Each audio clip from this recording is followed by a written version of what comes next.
Alrighty. Don't have anybody in chat. I know I started early today. Um, because I can. Hey Corey, what you doing today? Have you been all over the YouTube streets? What's up, Patty? Hey Kelly. What's up, Teresa Jones? Me and Mrs. Jones, Mrs. Jones, Mrs. Jones, Mrs. Jones. Every time you come on, that's what I think about. Well, hey, single mom. WTF, true crime there. Who else did I miss? Stacy. Hello, Stacy. From Band Boys to AB. Yeah, I didn't get a chance to really watch anybody this morning. Hey, did anybody fill me in on Ernie real quick? Patty Ponytail. Hey, Sky Maiden. I don't know about I do not know about Ernie. Is Ernie in the hospital? Is he in the jail? And I'm just curious. We're not really going to talk about Ernie. We're not going to really talk about the Ern dog. I was just curious. Thank you. You behind the scenes, lady behind the scenes. All right, let's see what we got going on here. Give me just a momento. Oh, wow. Okay. Alrighty. Let me get out of that. So,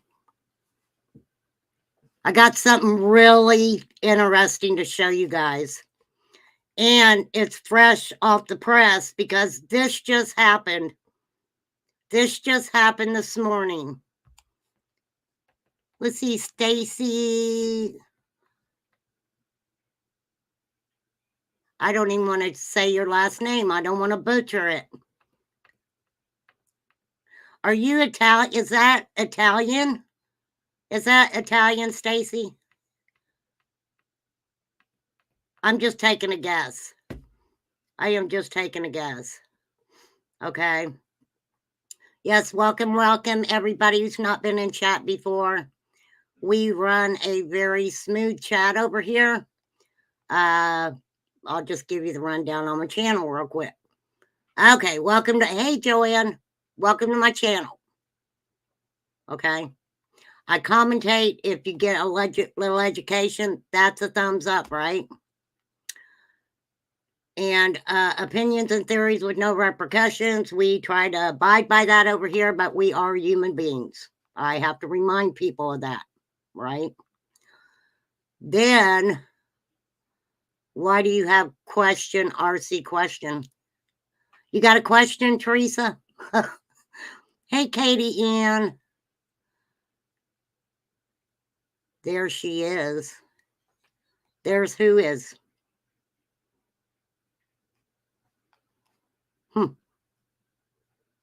Did I say hi, Joanne? Okay, anywho. There's trigger warnings all over my channel over here, okay? Trigger warnings all over the place. So, we'll see how everybody's doing. Everybody doing okay today before I get started? Because I got something interesting to talk about.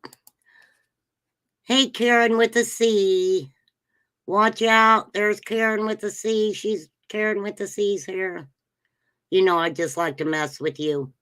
I just like to mess with you. Okay. So,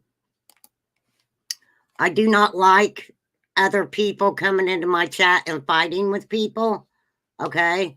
And I say this, and I know people think I'm bitchy when I say this, but if y'all got a problem and it starts in somebody else's chat, just take it back to the chat where it started.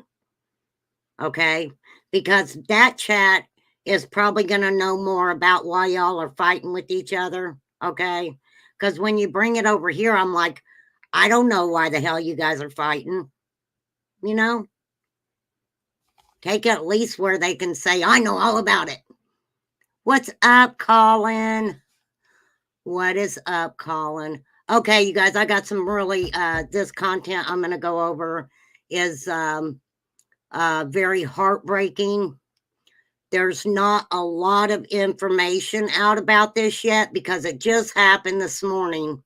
It just happened this morning, you guys. Let me share my screen here. Very heartbreaking. Very, very heartbreaking. Okay, I'm going to start with pulling this up. Minneapolis, Minnesota, in a little town called Burnsville. Police were called on a domestic incident where the caller claimed that the family was in danger. The family was in danger. Hang on a moment. Okay, I got that picture. Okay, I wanted to keep that picture right there up for you guys. So, 2 police officers and 1 firefighter were fatally, how am I going to say that?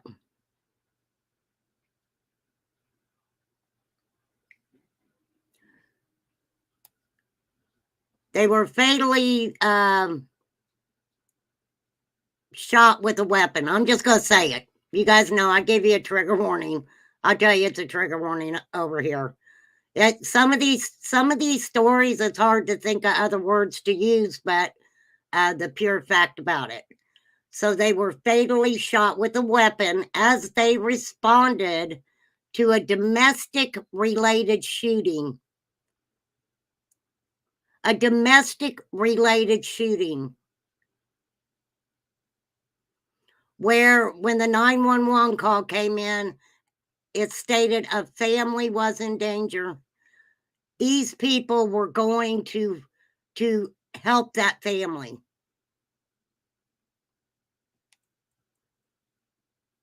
And like I said, it just happened this morning, you guys. It just happened.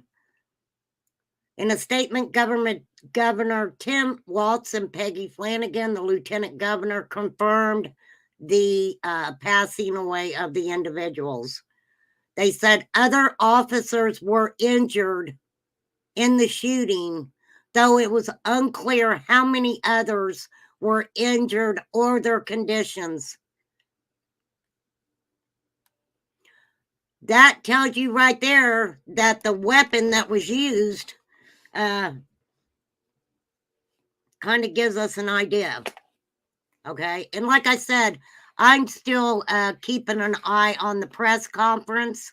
They have not stated when they were going to have the press conference.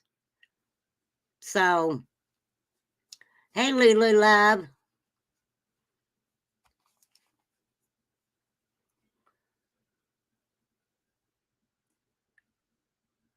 They stated that the law enforcement individuals and the EMS worker, it was 2 law enforcement officers and 1 EMS worker, is what they're saying as of right now.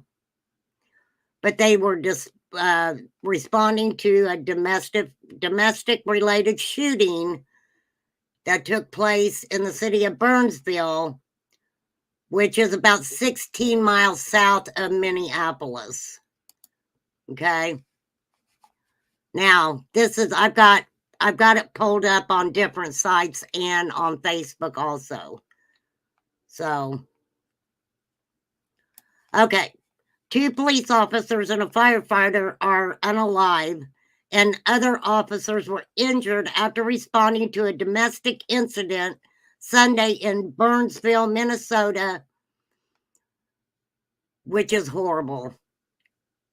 While responding to a call of a family in danger, 2 police officers and 1 firefighter lost their lives, and other officers were injured.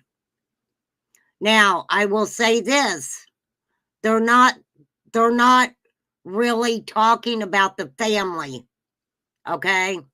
Right now, they're concentrating on the law enforcement agencies and what's happened with that situation, okay? Hey, Michelle, so, just to let you guys know that.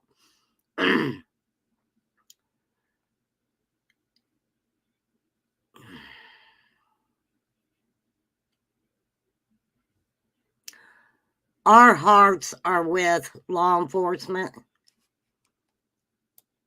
and my heart is with the family that had to call law enforcement that were in danger. So, as I stated, right now they're talking a lot about the law enforcement and only that they went to the area, as because of a domestic dispute. So they responded to a call of domestic abuse, and this is what happened. This is what happened. Could you imagine getting a call for a domestic situation like that? And I don't know. Let's listen to CNN real quick. Well, I thought CNN had a report. Maybe that's just a picture. No, it's just a picture. CNN basically said the same thing. 2 officers, firefighter, unalived after a domestic incident. To be called to an area for a domestic call. These officers don't know what they're going to get into. They never do. They never know what they're going to get into.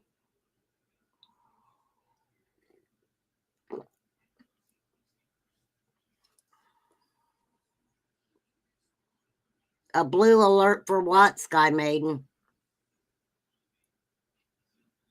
Why would they put out a blue alert?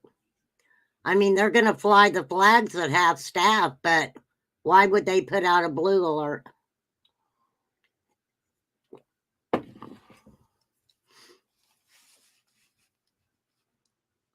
The only reason I knew about it is because I have a different app that I get all the news. I get the news updated on it.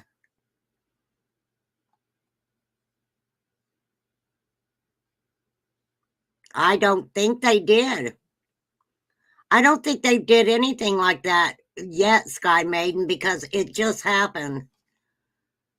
These news reports are from an hour and 2 hours ago. So these are the first reports coming out about it.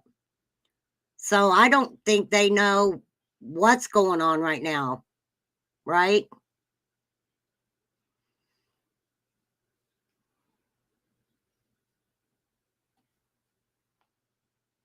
Yeah, that sucks, Stacy, if you deal with them daily. Because you never know. You never know when you get to a domestic violence call what you're going to get into at all. And it's sad. But I'm sure they will, Sky Maiden. I'm sure that they'll put it out. I mean, the major news organizations have picked it up. CNN's picked it up. A few other of the bigger, bigger press affiliations have picked it up. So I was shocked when it came across my my radar there. I was very surprised. So I'm waiting, and I hope that they by the time I get off that they have the press conference up. If not, I'll have to show it tomorrow. But the scene is active.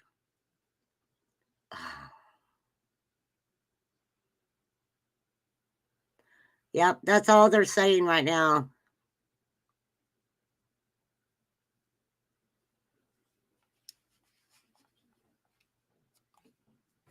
So you get a call that a family's in danger.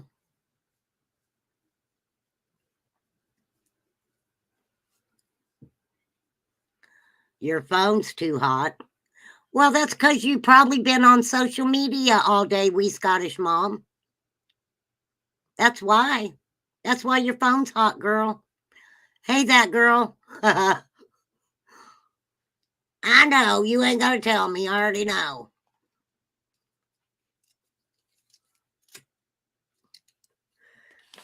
So, yes, we are praying for the families of these fallen officers. And I don't think that was the last thing I would have thought was that I would be talking about a domestic violence case with an ending like this at all. She's like you, Lulu. It's okay. It's all right. So I'm excited for the briefing so I can hear exactly hang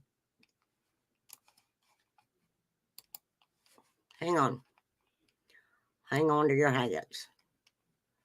There's a report on here.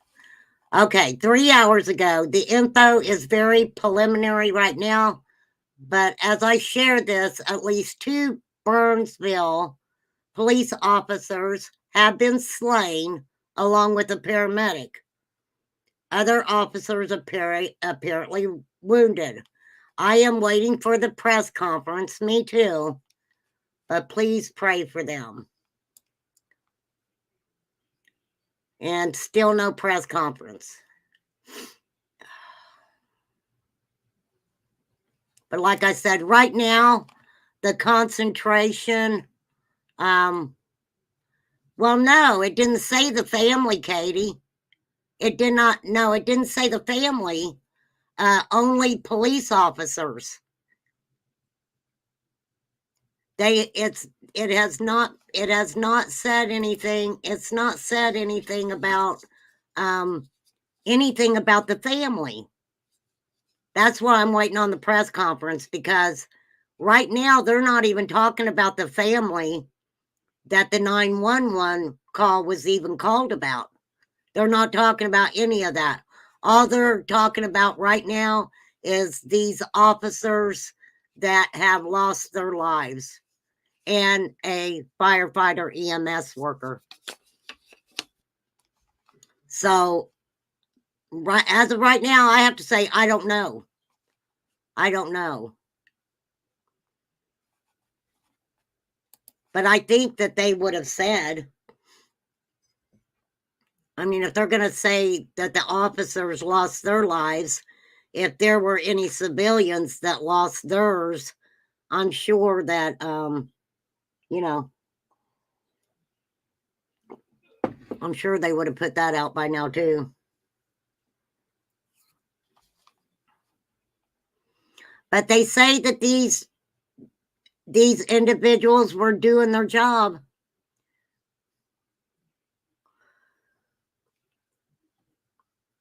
Oh, no, it's okay, Stacy. I mean, it just happened.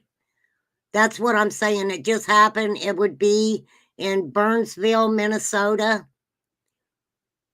Minneapolis, Minnesota. And believe me, I pulled up everything. I don't have a scanner. I don't want a scanner. I mean, I thought about it, but no, I don't want a scanner. It would drive me freaking nuts.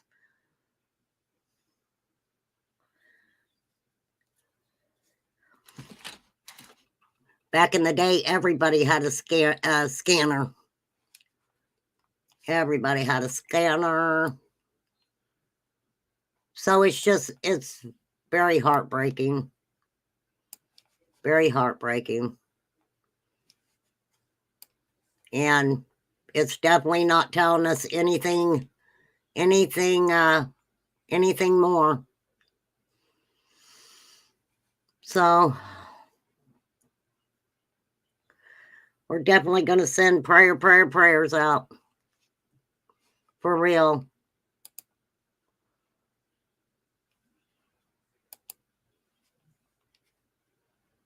Well, they may not release the suspect's name for a while because I'm sure that they're going to have to keep him hidden out because somebody would definitely try to harm him.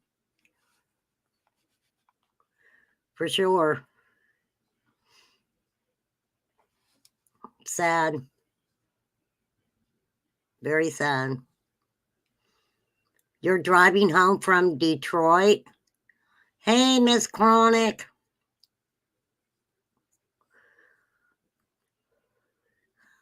No, they're not telling us anything. They're not telling us anything right now, Anastasia. I'm waiting. Yeah, there are apps for scanners.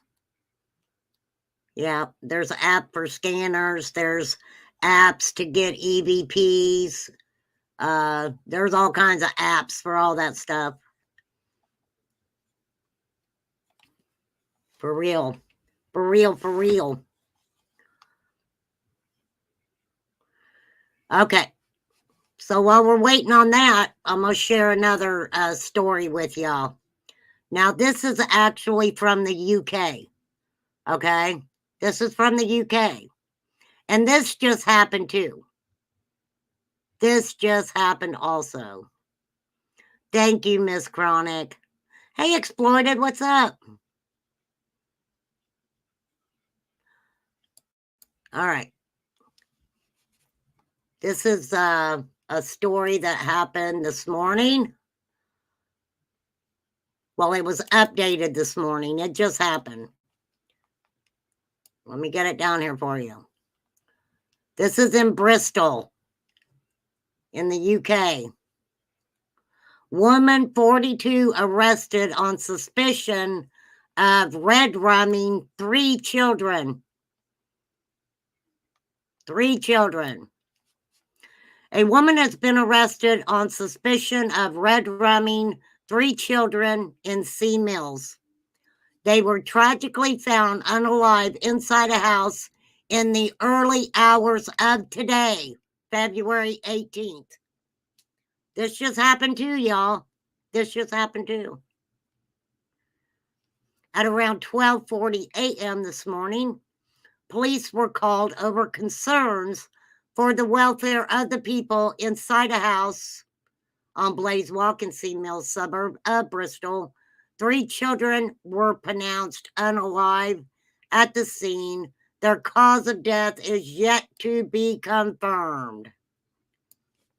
Investigation has now been launched. A 42-year-old woman has been arrested on suspicion of red rum. She is currently in police custody at the hospital.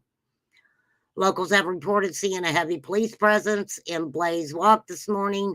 Photos show part of the road cordoned off with multiple police cars and a forensic team on the scene. Neighborhood Chief Inspector Vix Hayward Milan said, "This is an incredibly tragic and heartbreaking incident in which 3 children have sadly passed away. My sincere condolences go to the children's loved ones, and we will be ensuring they are offered support through our family liaison unit. We believe this to be an isolated incident, and there is no further risk to the wider community." So, okay. Officers will remain at the scene over the coming days, residents can't expect to see an increased police presence, and we thank them for their cooperation during this time.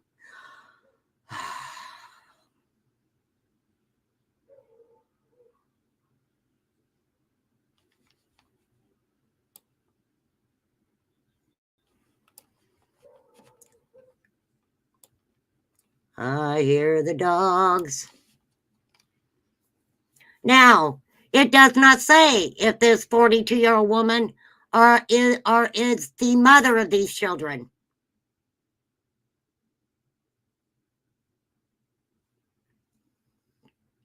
No, Miss Chronic, it didn't. It didn't say if the kids were hers or not. Like I said, and I know you guys. Some of you guys hate this. You really hate when I do this because I'll pull up 2 or 3 different stories, right? And I don't have a lot of information on them.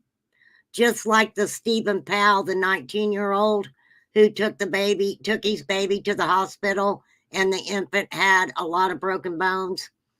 There's still nothing on that, but I'm looking. I keep trying to find anything on that, and I still can't find anything on it. So these are just stories of incidents that's happened today. These just happened today, okay? So not a lot of information. Not a lot. So, but look at how many women that have unalived their children. Susan Smith did it. She did it. She drove her 2 boys into the water, and then tried to say that somebody did it who didn't do it. Then you have what the freak is her name? That unalived all of her. Andrea Yates. Yeah, she did it for a man. Because she was with a man who said that he didn't want children. Yep. And the sad thing about that was, I'm sure their dad would have took them. Yeah, she did. She drowned all her children. She sure did. And Andrea Yates was found to, have mental problems.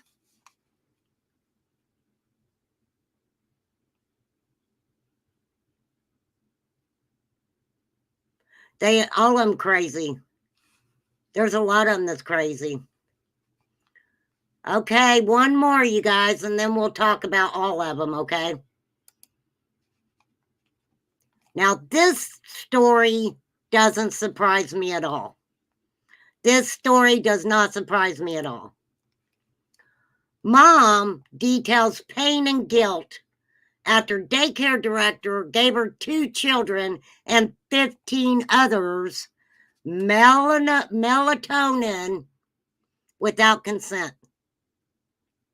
Does this story surprise me? Oh, no, it doesn't. It doesn't surprise me at all. Well, you go right ahead, Miss Chronic. It's 4:20 somewhere.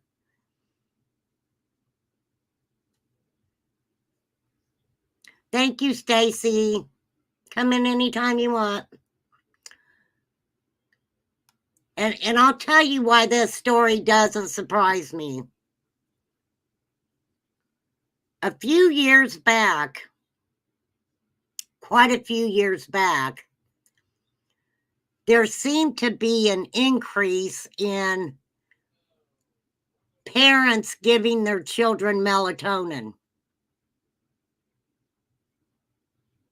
Now, I knew somebody who gave their children melatonin, and the doctor told her that it would be all right to give the kids melatonin.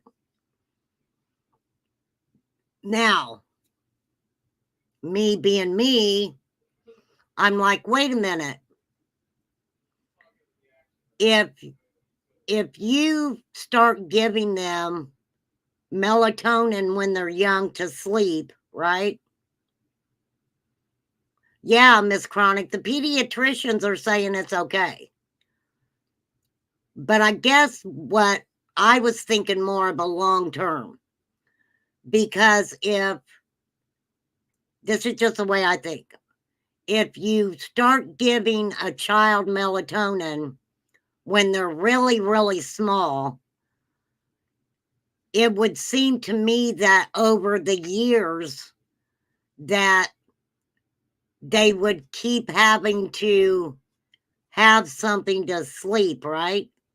Which could in turn maybe have them taking something a little bit stronger. But that's just my way of thinking, for sure. For sure. But you don't give it to kids without telling their mama. You know what I mean?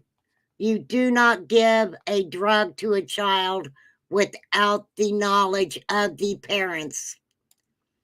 So this woman is saying the time lost with my 14-month-old child, who would come home exhausted and nearly unresponsive, is particularly heartbreaking.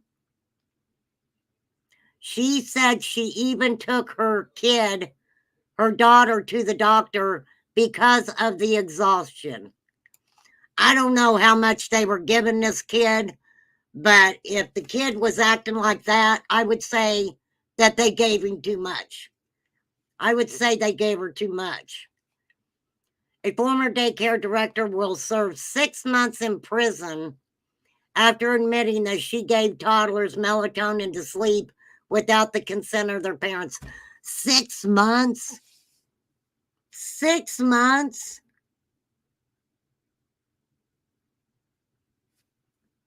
6 months? She's only getting 6 months for giving these children a drug? I mean, does it make a freaking difference because it's over the counter? Wow. That's freaking. Thank you, Teresa. Teresa put a link up about melatonin. Melatonin is a natural substance that helps people, the serotonin levels in your brain. It helps you chill out and get some rest, right? Oh my God. 6 months. Wow.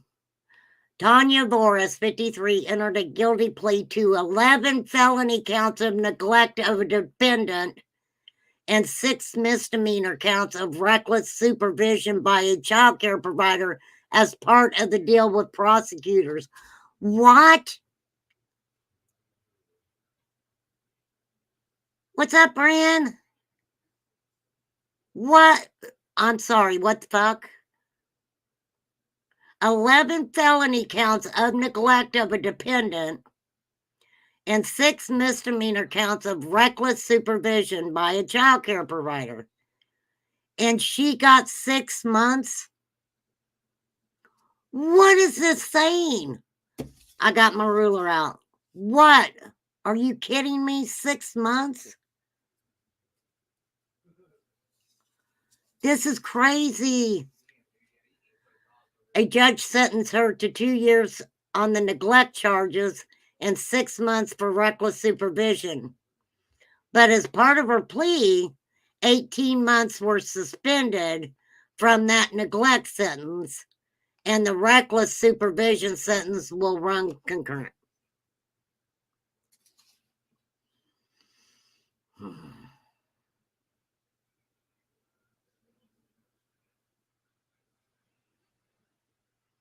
Are you kidding? So we'll give her time on the smaller charge, but the bigger charge, We'll just let her go. I want to know if they took her daycare license away.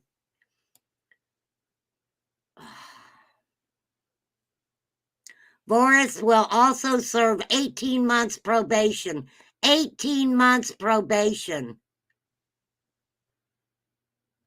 Meanwhile, one mother whose 2 children attended the daycare says that Boris' actions have drastically impacted her life and the lives of her children.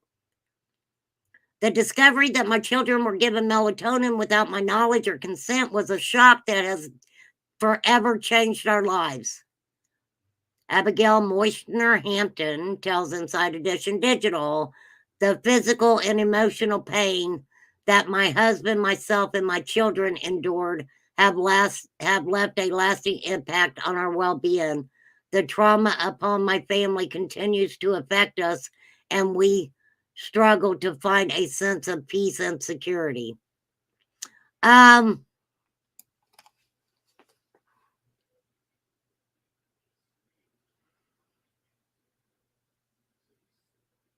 I don't understand that.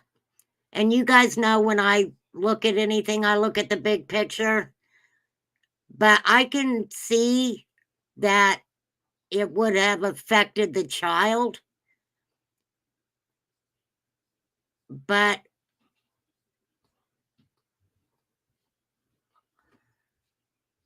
that, I guess what they're saying is she's afraid to take her child anywhere now.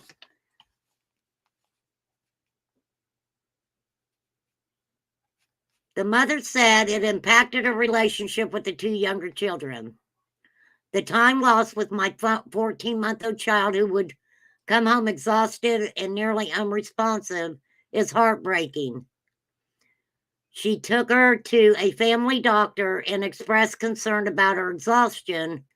My 3-year-old suffered from uncharacteristic emotional outbursts, headaches, and frequent night terrors. Yes, y'all. Yes. If they were giving this child too much melatonin, it can actually have those side effects. Okay? It can actually have those side effects. Absolutely. What's up, Vanita? I hate night terrors too. I really do. The mother also said being with friends and family members can also be a struggle after this ordeal.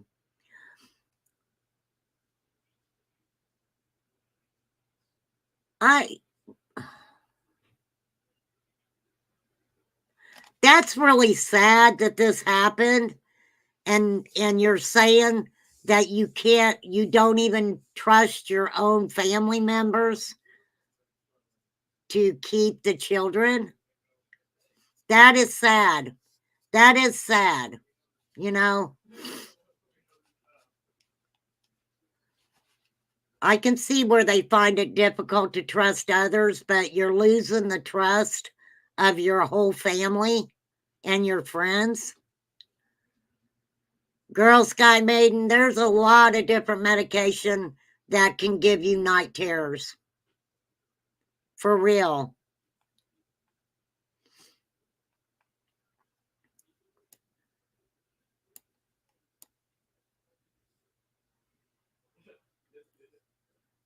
But I guess I would be scared too. I think to an extent I would be afraid too, if that happened to my child. But to get to the extent where you can't trust your own family and stuff, that's a lot.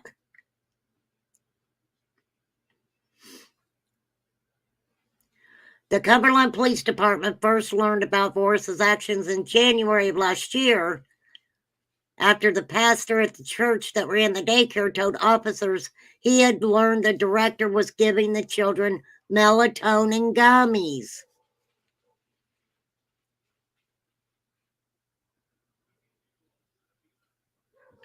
January of last year. Pastor said the assistant director of the daycare had informed him that after one of the child's after one of the child's parents brought in melatonin gummies for her child, Loris became pleased with the effects and began administering the melatonin to a large number of the other children without parental consent. The parents who brought in the gummies did give daycare permission to provide their child with the supplement. Yes, melatonin is considered a supplement. At least 17 children between the ages of 1 and 4 were given melatonin over a period of 2 months. The melatonin gummies were given to the children were meant for ages 4 and up. Problem: if the gummies were for ages 4 and up, you don't give to children 4 and below or 3 and below. Lord help us. Lord help us today. So, of course, the younger children, you're going to see a difference in their behavior. Absolutely. Absolutely. Wow. And yeah, the children are too young to understand, that that stuff was going on. Wow. That's true. Just because it's over the counter doesn't mean that that is safe, for sure. I want to keep checking in on my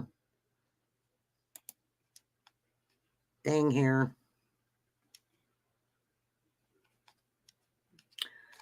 So, a couple new cases that just came to our attention this morning. The 2 police officers and the 1 firefighter in Burnsville, Minneapolis, Minnesota. 2 officers, 1 firefighter passed away after being called to a domestic incident.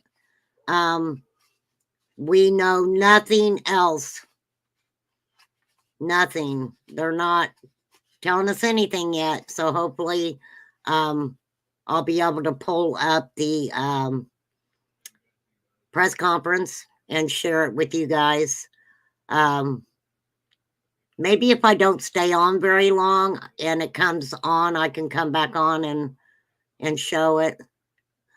Also, the 42-year-old woman from the UK,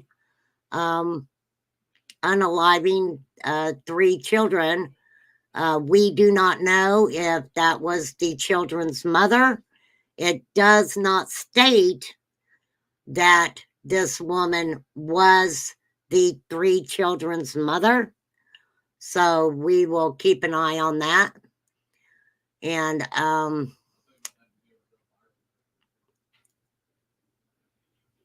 like I said, brand new cases from this morning. These just happened this morning. So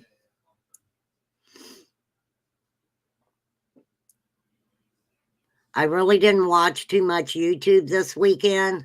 Hey, Mind Games. Thank you so much, Mind Games. Thank you. Thank you. I never know.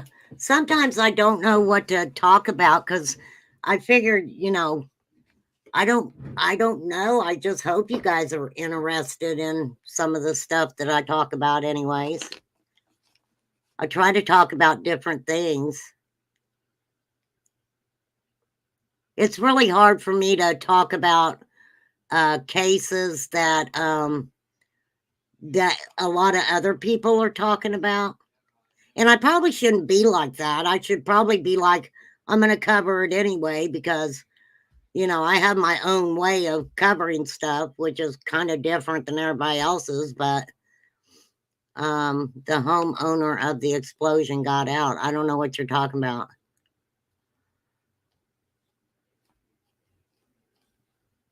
What are you talking about, Benita?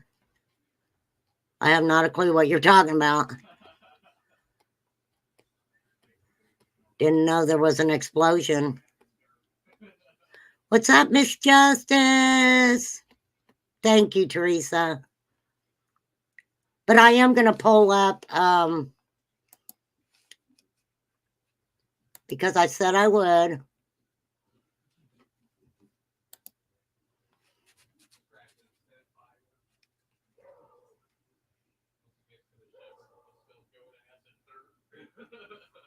Okay, there's two different ones here that I want to show.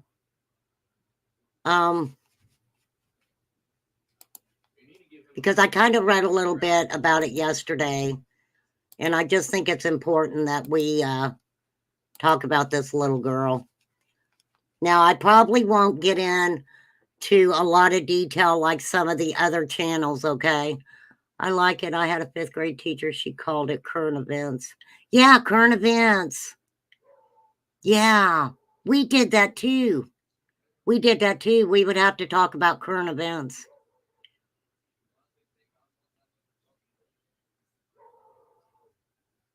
Oh, yeah, it's a different story. He didn't pass away. The firefighter I'm talking about didn't pass away in a fire.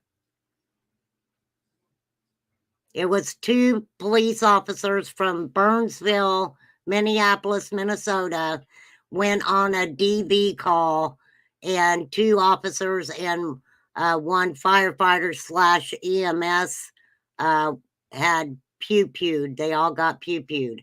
And then there was other officers who also were injured. So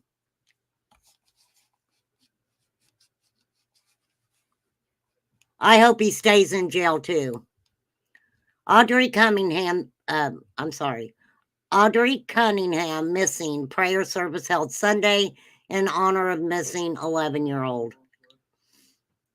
The search for 11-year-old Audrey Cunningham from Livingston continues after she was reported missing on Thursday.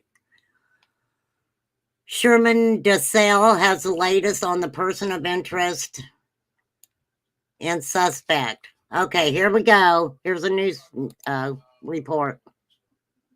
Wait, commercial. Good evening to you. I'm Tom Ziska. We're glad to have you with us. Now we turn to the search for a missing little girl from Livingston. 11-year-old Audrey Cunningham was reported missing Thursday night. Police have arrested a person of interest in this case, and they're searching for a vehicle that could be tied to her disappearance. Fox 26's Sherman DeSalle is live tonight in Polk County with the latest there. Sherman? Yeah, good evening, Tom. Authorities here in Polk County, they brought in that person of interest late last night. He is facing an unrelated charge they believe to be somewhat connected to this case. They're also looking for his vehicle that he owns, ties to this case as well. They also found a child's backpack believed to be little Audrey's. They're finding any clue and using it to try to get Audrey back home to her family. We are hopeful that we can bring Audrey home alive, and that's what we are absolutely working for right now. But based on the evidence that we've got, we understand that foul play is a factor as well. As more information comes in, questions still remain in the disappearing case of 11-year-old Audrey Cunningham. Authorities tell Fox 26 42-year-old Don Stephen McDougal of Livingston was arrested late Friday night on an unrelated charge back in August. Aggravated assault with a deadly weapon, but listed as a person of interest in Audrey's Amber Alert. DPS says at times McDougal is cooperative with investigators. The man is the owner of this 2003 Chevy Suburban, a vehicle investigators are searching for in the case. So anyone that saw that vehicle on Thursday or Friday, we're asking that you call the Polk County Sheriff's Office, use the iWatch Texas app, and report what you saw to investigators. DPS also tells Fox 26 a child's backpack was found near the Lake Livingston Dam Saturday. Audrey was last seen Thursday near her home on the corner of Lakeside Drive with one while waiting for the school bus. She never made it to school. We would like to have her come home. It's not like her to, If she never got on the school bus, why? I don't understand why these school systems, if a child doesn't get on the school bus, it takes 1 minute to call and see if they're, if somebody says something about that child. 1 minute. run off or disappear. She has a lot of loving family. EcuSearch began searching an area near I-59 in the Trinity River Saturday, a heavy multi-agency effort underway to find Audrey. Everybody is committed. They realize that Audrey was loved by so many folks, and that is the driving force for us to get answers to bring her home. But it certainly resonates through the law enforcement community. Many of us have kids. Pretty tragic. So take a look at your screen, another look at that 2003 Chevy Suburban, dark blue. It's got some wear and tear around it. Police are looking for that vehicle. If you have any information that can lead them to where it is, contact DPS, Crime Stoppers, or police. There's also a $7,000 reward, a Crime Stopper reward related to this case if you have information that could help authorities solve it. Again, there are other persons of interest, but very limited details. The DPS officials are saying that they're trying to keep the integrity of this case as close as possible. Very good idea to keep the integrity of the case.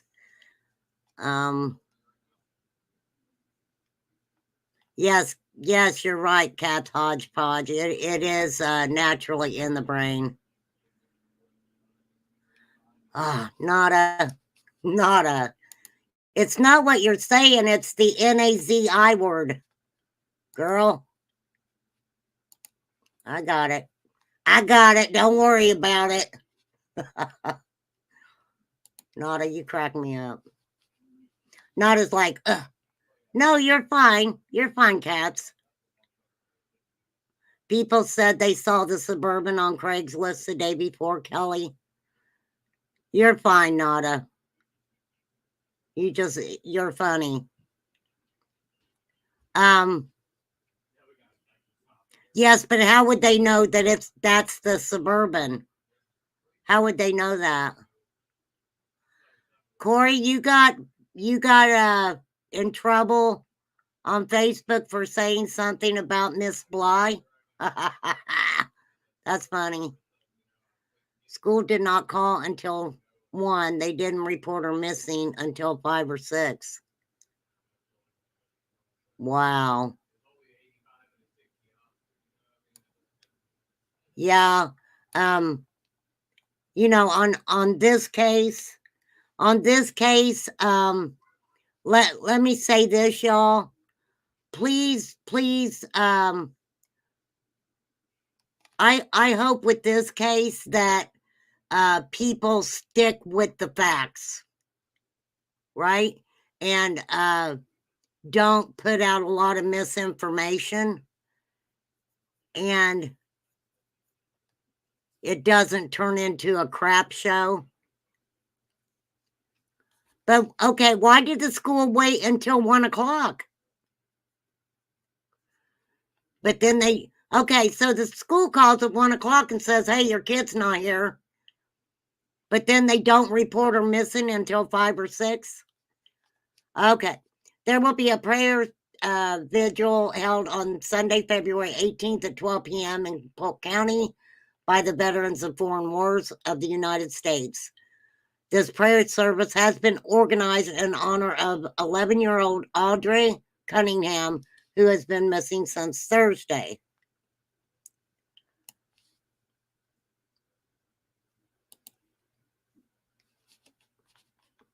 All right, here we go. You guys know me.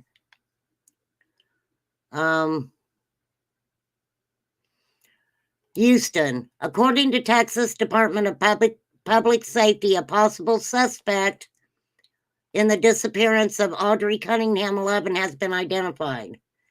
Texas DPS held a press conference at Polk County Judicial Center, giving new details surrounding her disappearance. During the press conference, Lieutenant Greg Cummins said, we have one person that we are looking at right now as a person of interest, and that is Don Stephen McDougal, 42, of Livingston. Let me share his picture with y'all. Hang on, let me get that out of there.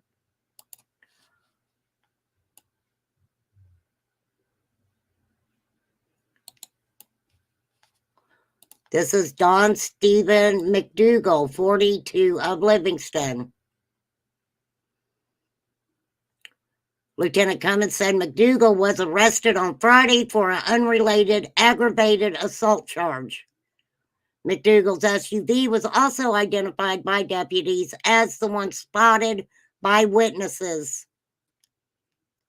Deputies say they have the car in their possession. So they're saying right here that they have the car in their possession. Okay. Hey, Swin. Hey, Jack.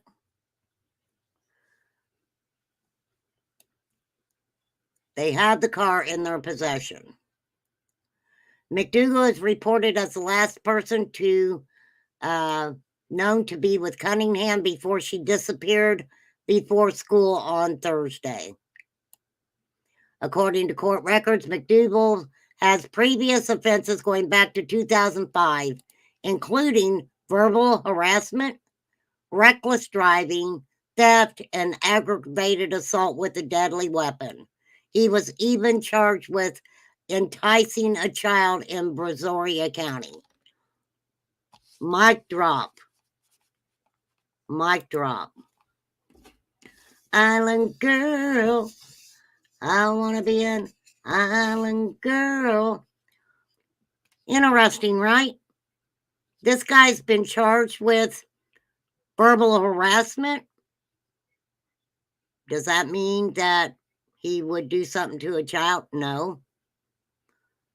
Reckless driving. Does that mean he could possibly do something to a child? Not necessarily. Theft? Nope. Aggravated assault? Not necessarily. Enticing a child? Enticing a child? Mic drop. Mic drop. Public transfer kids should be on live feed. You think so, Teresa? While searching for the 11-year-old, investigators say they found a child's backpack near a river on Friday, near where they were searching. Deputies say officials will be searching through the backpack to find out what is inside.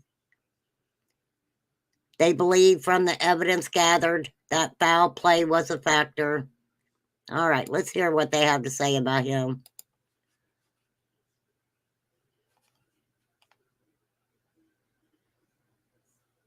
Have you guys seen these send a cake things? I was going to get Maddie one. Tom Ziska, we're glad to have you with us. We begin with breaking news in the search for a missing little girl from Livingston. Audrey Cunningham disappeared Thursday. Police say they now have a person of interest related to her disappearance, identified as 42-year-old Don Stephen McDougal of Livingston. Fox 26's Jade Fleury has the latest tonight. The Department of Public Safety says they're hopeful to bring Audrey Cunningham back alive, but based on the evidence that they've collected, they believe foul play may play a factor in her disappearance. The search for 11-year-old Audrey Cunningham continues since her disappearance on Thursday. The Department of Public Safety sharing new information on their main person of interest regarding the missing child. And that is Don Stephen McDougal, 42 of Livingston. Thank you, McDougal is believed to be connected to Audrey and her family and reported to be the last person known to be with the 11-year-old before she disappeared before school on Thursday. He was arrested on Friday for an unrelated aggravated assault charge back in August. Officials are now looking for his 2003 dark blue Chevrolet Suburban. That investigators searched several locations throughout the area looking for Audrey. Unfortunately, they did not find her. Miguel Benavides says he saw McDougal being escorted by police. Now I'm confused because they just said they didn't find the vehicle. But if you go up here, it says, because I just read it. Y'all heard it when I read it. Deputies say they have the car in their possession. Deputies say they have the car in their possession. But that's not what the news right here just said, right? Near the Trinity River. the person that I saw being Hey, removed from the Sonia. vehicle was not Thank very you, tall. Teresa. He was bald-headed. He was wearing shorts, boots, and stripes. Search crews also say they found a backpack at Browder's Marina that could be linked to the missing child. We are going through those contents right now to evaluate what's in that. But we do know it was right down there in the dam and it was wet. The Department of Public Safety says they're hopeful to bring Audrey Cunningham back alive, but based on the evidence that they've collected, they believe foul play may play a factor in her disappearance. Jade Fleury reporting tonight. Polk County Crime Stoppers Office is offering $7,000 in a reward for information that leads to an arrest and prosecution of whomever is responsible for Audrey's disappearance. Okay, so I did not put out misinformation about that vehicle. I read to you where it said they had the vehicle in their possession. I'm assuming that this news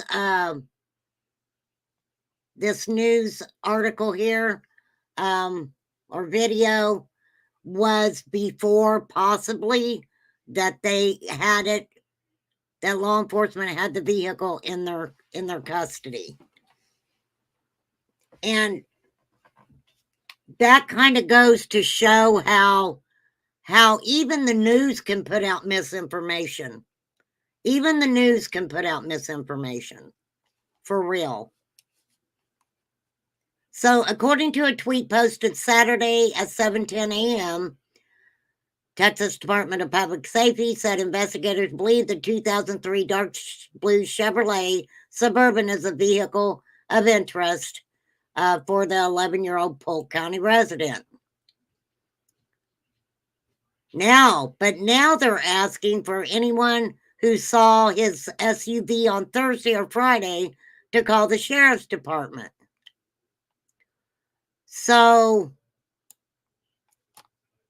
possibly they have his SUV, but they're wanting anyone who seen it to contact them, and maybe they can figure out all of the areas that this POS was in, right?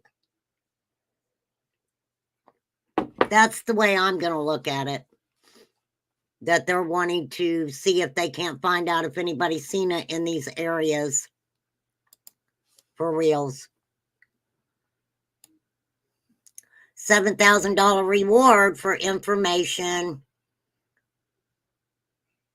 Officials believe that Audrey had been missing since 7 a.m. on Thursday. Her family reported her missing after she didn't get off the bus at the end of the day Thursday. I don't know in that area what time they have school or not. I know usually in my area here, but I live in Indiana. I'm not in Texas. Really? Hang on, y'all.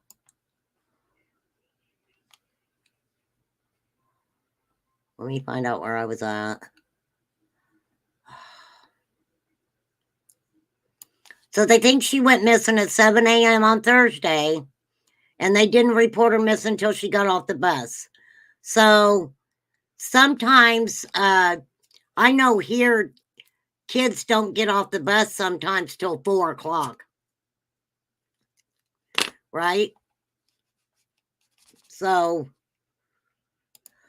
that is possibly why they didn't I'm sorry, you guys. I didn't mean to cough on you. I didn't mean to cough on y'all. Hold on, I gotta put this out. Lord help me. Woo! Woo! Give me a second. Ooh, I got a head rush. Head rush, head rush. Okay, let me get back to normal here. Woo, Lord have mercy. I had a, what do we call it over here? Power surge. I had a power surge.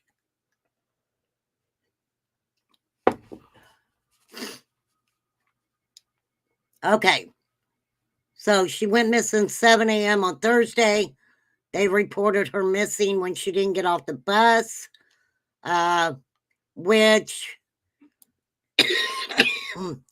if the school would have called these parents at 1 o'clock and said their child wasn't at school, I can guarantee you these parents would have already called law enforcement and said, my daughter was supposed to have got on that bus and she didn't get on that bus.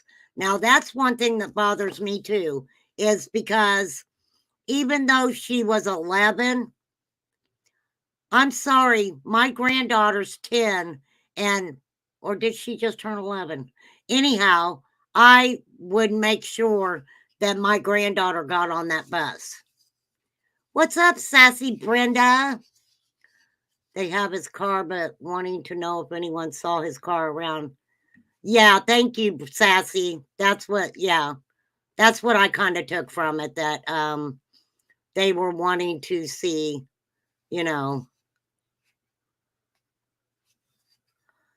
my son was on the bus an hour, other kids long. Yeah, it kind of depends on where they live, on how long they're actually on the bus.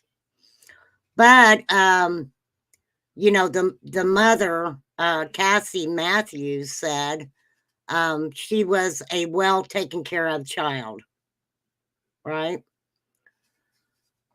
There is an Amber Alert out for her. Matthew said, I would just like to get the word out that we would like to have her come home. It's not like her to, just run off or disappear. She has a loving family. She has so many people that love her and adore her. She's very well taken care of, and we just miss her, and we don't understand. Any and all help would be greatly appreciated. I just want the word to spread around as far as possible. Well, Audrey's mom, I will keep spreading her name out there. This little girl needs to be found. This little girl needs to be brought home.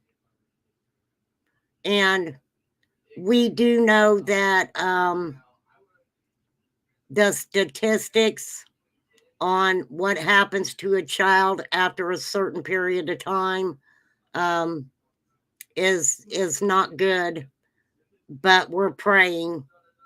We're praying.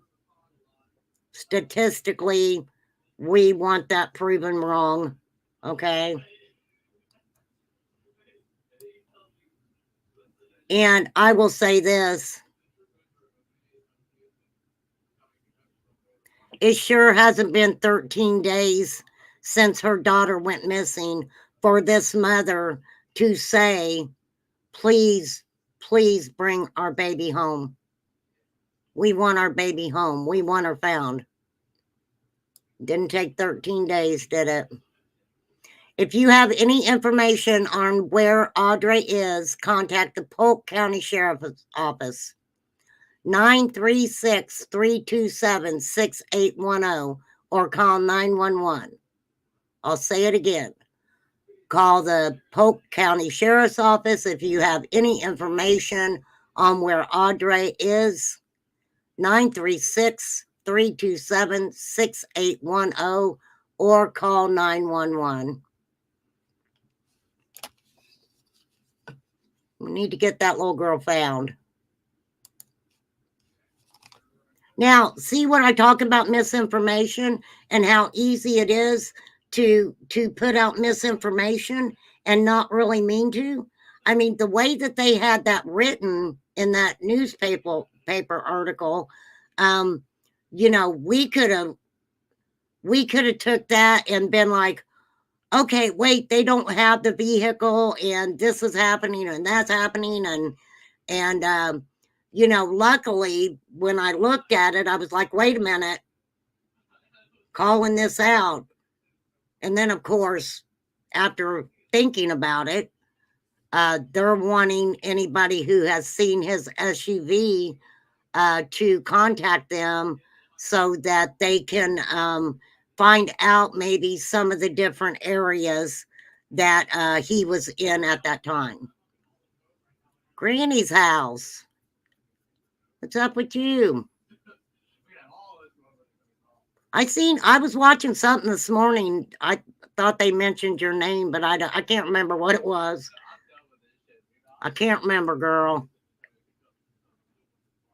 So it's very important that that we keep this little girl's name out there for sure. Wow, I told you guys 3 or 4 different stories within an hour here. Let me pull this up. I want to see if the press, I don't think they've had a press conference yet, and that's going to drive me crazy until they have a press conference. Father had custody. The grandmother was responsible when he went to Arkansas.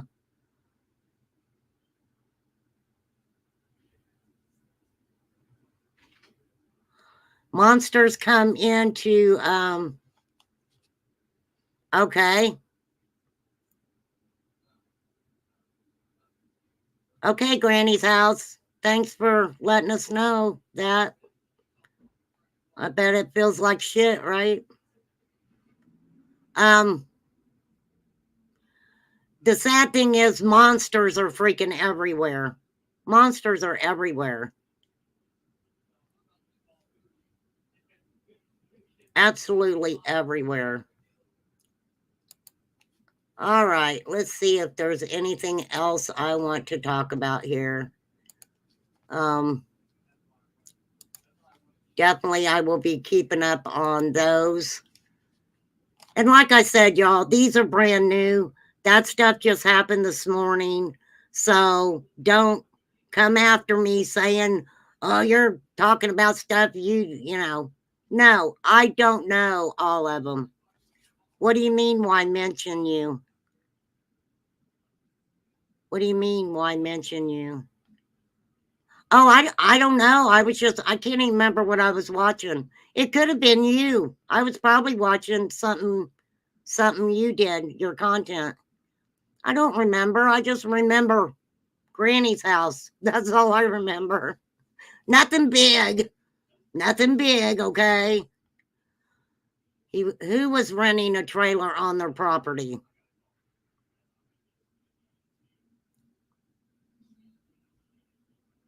Why don't you tell me where you're getting that, Benita? And I'll pull it up. Everyone always getting me messed up with Granny W. Oh, you don't have a channel? Oh, I don't know, girl. You're good. You're good in the hood. You are good in the hood. For reals. Oh, Benita, you're probably okay. So the guy rented a trailer on the property, but obviously he was seen with her. He was seen with Audrey because they said he was the last person that's seen her. So that had to have been that morning. And if he did rent a trailer on the property, that means that he knew her. He knew her well enough that obviously, you know, he possibly could have easily gotten her in his vehicle. Oh, you were watching Michelle Walks. Yeah, I like Michelle Walks. I do. And if she's covering it, I recommend that you guys watch her for real. She's really good. I mean, there's a couple other channels that are good also. I never I really wasn't going to cover it much because of so many other people covering it. He even went on vacation with the family. Wow. Wow, wow. Hang on, I'll pull some more of it up. Hang on. Na, na, na, na.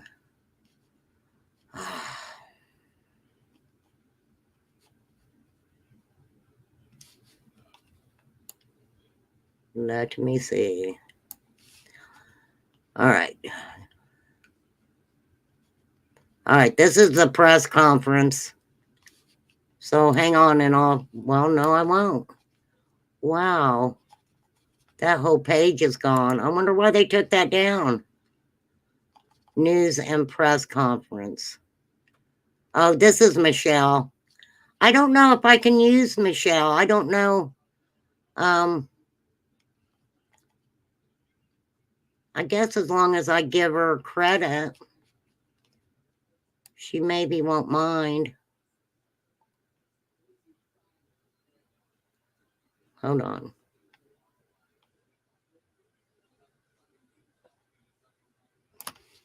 All right, this is, I don't want TikTok. I'll find it myself. I will find it myself. Let's see, that was 17. That was 6 hours. That was 22 hours. I'm not gonna go down the rabbit hole right now.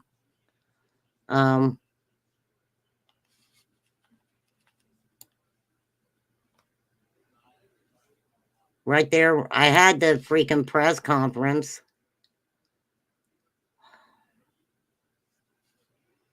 Here we go. Let me see what this one is. I think this might be, I might have already showed this one.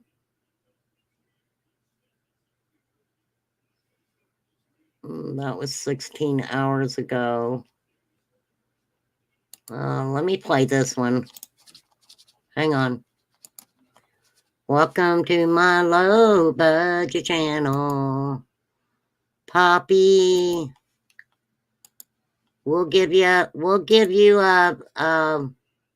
a letter for being late. How about that? All right, let's listen to this news report. Of an 11-year-old Livingston girl. Audrey Cunningham hasn't been seen since Thursday morning when she was supposed to get on board her school bus. Tonight, authorities are calling Don McDougal one of their persons of interest related to her case. McDougal is currently in custody at the Polk County Sheriff's Office on an unrelated assault charge. Devon Roming joins us live from the Sheriff's Office tonight with new video and to look at a disturbing part of McDougal's criminal history. Devon. That's right, Marcelino. Speaking of that criminal history, it's pretty extensive as he is in custody tonight, and it extends as far back as 2007, involving a conviction of enticing a minor with intent. This is the man investigators say is among the persons of interest in the disappearance of 11-year-old Audrey Cunningham, 42-year-old Don Stephen McDougal. He was arrested yesterday for an unrelated aggravated assault charge. This cell phone video captured the moment McDougal was seen driving away in a 2003 Chevy Suburban Friday before his arrest after being questioned by authorities. It matches the SUV investigators released pictures of Saturday morning. Later Friday night, KHOU 11 was the only station at the Polk County Jail when a vehicle appearing to be McDougal's was brought to the sheriff's office. In furtherance of this investigation, we're asking for the public to call the Polk County Sheriff's Office or use our iWatch Texas app to report seeing the 2003 Chevrolet Suburban that we put out on X this morning. 11-year-old Audrey Cunningham hasn't been seen since Thursday morning. Her family reported her missing after she didn't get off her school bus Thursday afternoon, and it was later learned she never got on the bus that morning. Investigators say a child's backpack was found wet near the Lake Livingston Dam Friday, about 5 miles from Audrey's home. It's the same area investigators have spent the last 2 days searching. Her disappearance now resonating with people across the community. This is probably one of the biggest news stories that this area here has had in a while. Audrey's mother telling KHOU 11 she lived with her father, grandmother, and another man, a man who would occasionally drop her off at the bus stop for school. I have, 7 nieces and nephews. I couldn't imagine what their family's going through. So you basically what you're saying is that it says that the father, the grandmother, and another man.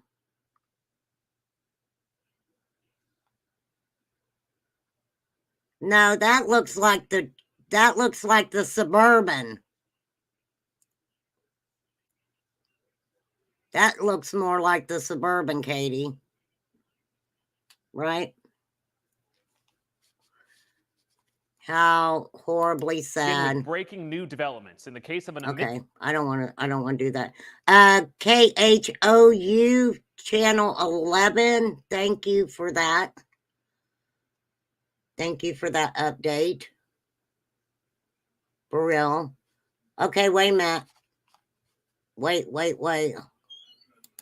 Let me see what this is. Hold on, you guys. I think we might have an update on the Burnsville incident.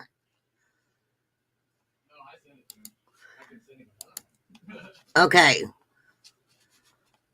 This is live now from Fox News. And they're, wait a minute, let me back it up because they're actually live there. Oh, Lord. Hang on. This is a whole news thing. I don't want the news. Okay, let's see. Let's start it. Hold on, I'll find out.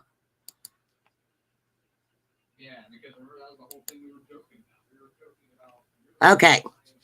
This is the news report on the Burnsville shooting that unalived 2 officers and a firefighter. Let's go back. I want to hear a little bit of this. So this is live now from Fox. I'm definitely going to give them credit. They are a great, big channel. So I'm going to use this under the Fair Act and whatever else acts I need to use. So this is live now from Fox talking about the Burnsville officers and firefighters. Their way here to get closer to the scene. Meanwhile, law enforcement has us staged, I'd wager, maybe about a mile away from where this happened. I know that because a few times this morning, we've been here since before 9 a.m. Police officers have allowed me to just walk down the street a little closer and get a look at what happened. This is actually some video I took while I was much closer, and I was able to get a better look at the scene because behind me, this hill goes up and then it goes down. And what you see there in the video is a very active scene much closer to where this incident happened. Coming back out to us live here in Burnsville, I also want to show you the front of this SWAT vehicle that is just taking several bullets in its windshield. So a very chaotic morning here in Burnsville. We're expecting more information at any time from the city of Burnsville in the form of a press release followed by a press conference. And as soon as we get more confirmed details about this, we'll bring it to you as soon as we can here at Fox 9. Back to you. Babs, just one quick question. I want you to see if you can confirm something that Karen told us a few minutes ago. Does it seem to you, I know you're a mile away, but based on the comings and goings around you, does it seem to you that the situation, the eminent... No, soldier of God, I don't feel that way about Summer, okay? Not at all. And I will cover Summer and I will talk about Summer. But when there's nothing new about Summer's case, I'm not going to get involved with all the drama and the nonsense that's going on. But I will absolutely keep covering Summer's case and mentioning Summer, as I will other children that I've talked about. Okay, just to let you know that. Soldier on, soldier on. This happened in Burnsville, Minneapolis, Minnesota, is where this happened at, Sassy. That's right, Run with Scissors. No drama here. Uh-oh. Brought flies out of the bushes. Danger of the situation has been resolved. I would say so. Earlier, we saw a Salvation Army emergency response team come in. They actually set up a table. They were setting out food and different items for neighbors to take. So that tells me that maybe it's not a immediately dangerous situation, because we've seen many different people allowed to pass through, many neighbors allowed further down this way, but for now they're keeping All right, sounds like Babs froze up on us there, but we did get the information again. I want to try What to you're get to looking at the... is part of the procession. This is in Burnsville, I believe, but this is part of the area where this tragedy occurred. Again, 2 police officers and a first responder who responded, all 3, to a call for domestic this morning, early this morning, somewhere around 5:30, we believe, although that's not been confirmed, of a family in danger, where 2 officers who responded they took deadly fire from the suspect there, as did a paramedic or a fire personnel person who also responded to the scene. What's going to happen now, Kelsey, and this starts in downtown Minneapolis from this point forward.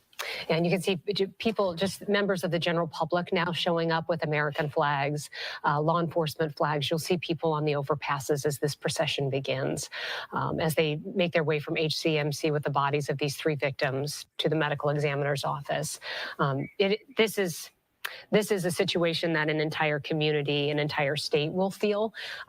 This has just been an incredibly tragic morning. And again, Babs said it appears like the threat is over, and we've received no word that there's a suspect on the loose or that there's any sort of standoff, but we have no information about who the suspect is, their condition, or the people who were in that home that made that 911 call for help. And that's what I was saying, y'all. Just to let you guys know, they haven't. They have not released any information about the family that was in danger or about the suspect. But as we seen that SWAT vehicle and the holes, the bullet holes, that right there speaks volumes to me. Okay, that right there speaks volumes to me. Just the atmosphere and what they were having to go through. Now I want to try to see if I can I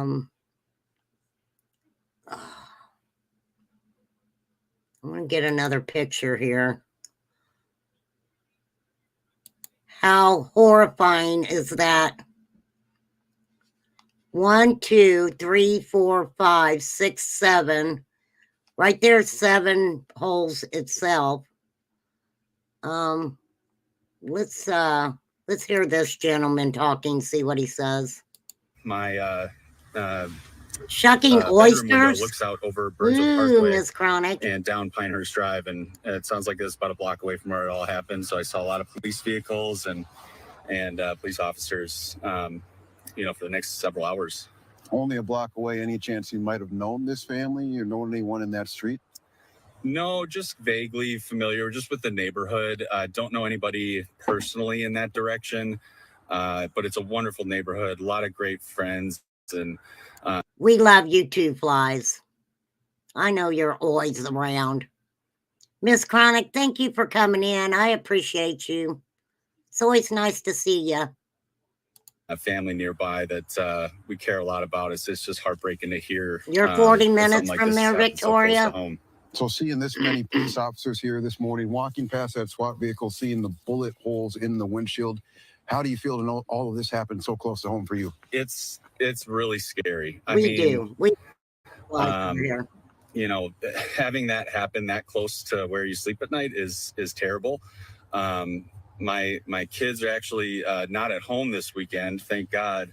They're with their grandparents, so it's just me at the house, and have been kind of watching this unfold on TV and on the internet and reading everything I can. It's terrible. It's nothing like this has ever happened around here from my experience. What do you think this means next for the city of Burnsville? Where does the city go from here?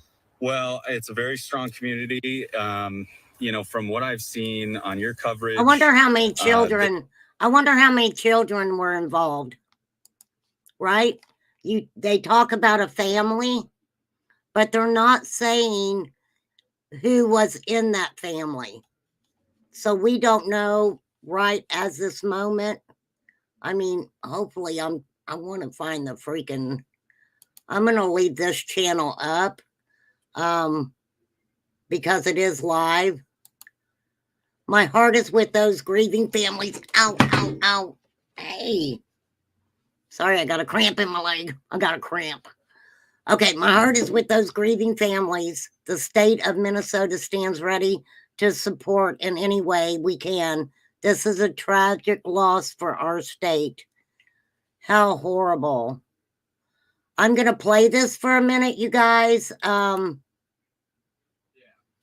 going to play this for a minute. I got to get up and stretch my leg really quick. I apologize. I got a cramp. Serves as another solemn reminder that those who protect our communities do so at great personal risk. We must do everything in our power to prevent tragedies like these before they happen and hold violent criminals accountable to the fullest extent of the law. And if you can't follow us on TV, please follow us on fox9.com and other streaming devices as well as streaming formats. We certainly, Fox Local will have this, fox9.com will have this. We'll have it on the linear platform, which we call broadcast right here as well throughout the day and certainly throughout the evening. This is an ongoing story, so you can follow it with us here on Fox at any point during the day as we follow it as well. This procession, many miles long, it started in downtown Minneapolis at least a half hour ago and is still streaming on 35 South and now on to 62 as they make the 15-mile trek to Minnetonka. This won't be over anytime soon. It's going to continue. Law enforcement showing their respect, guiding these three bodies to the medical examiner's office. These are agencies and officers and first responders from all over the state that responded when the call went out that three of their officers, three first responders went down this morning. And we know from the scene right now that it is still a secure scene. Oh, sorry, guys. I got a bad cramp in my leg. Area. We don't know the status of the suspect in this case all these hours later. Oh, at 4 o'clock. Thank you, Victoria. Threat. There's no standoff there. And they have not said that there's well, anything it's armed or dangerous for the 3:59 community here to worry about. So we feel like we can safely say the threat at the scene is over. But we have no idea how the family members inside that home who made this initial call are doing today. The city of Burnsville is trying to get a press conference together for 4 o'clock this afternoon. And we know that they are overwhelmed. They do have the support of the Department of Public Safety at the state level. That's what I was saying, you guys. They have to be very overwhelmed. Very overwhelmed. Yeah, I don't know if I'll be on at that time because I really do want to show it. It's 4 o'clock. 4 o'clock my time right now. How sad is that? How sad. And like I said, they're not talking about the family that ended up calling. Okay, I don't want to talk about that for sure. I really don't. I am going to just leave that tab open for sure. Okay.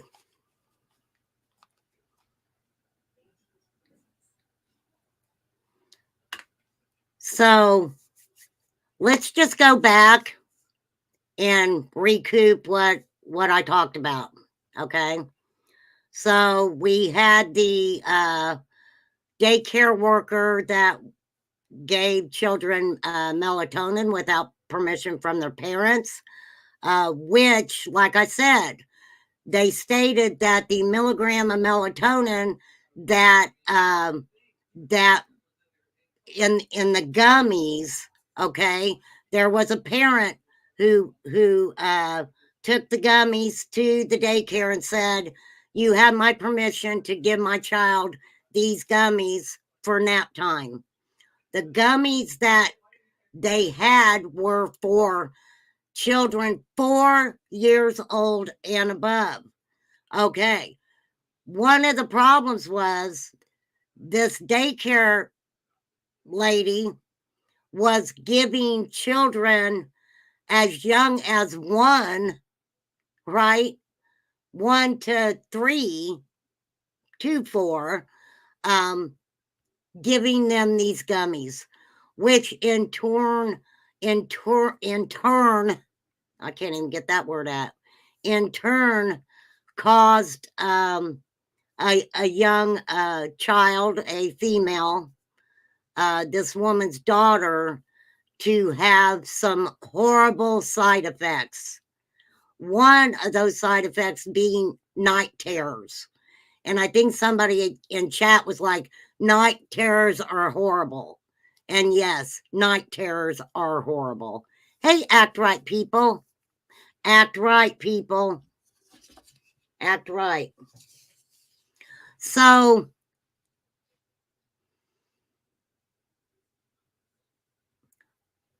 the small amount of time that this daycare worker or owner got for giving those to children,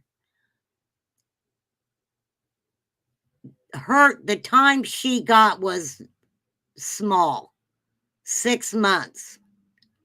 She got 6 months. And just because melatonin is natural, right? That's what a lot of people don't understand. Our bodies make, I don't know. Teresa put a thing in so you could go check out melatonin. I would have to find it. Can you drop that again, Teresa? And I'll pop over there and we'll look at it.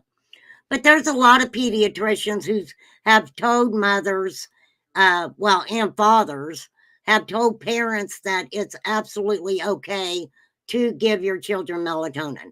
Now, like I was saying, the only thing that ever bothered me about that was the fact that at a young age, your children are being told, here, take this medicine before you go to bed. Not saying it's going to happen with every freaking child, okay? That is not what I am saying. Nor am I saying that parents who give their children melatonin are bad parents. I'm not saying that. Nor am I saying that children that are given that will turn to harder stuff when they get older. I can't say that as 100% fact either.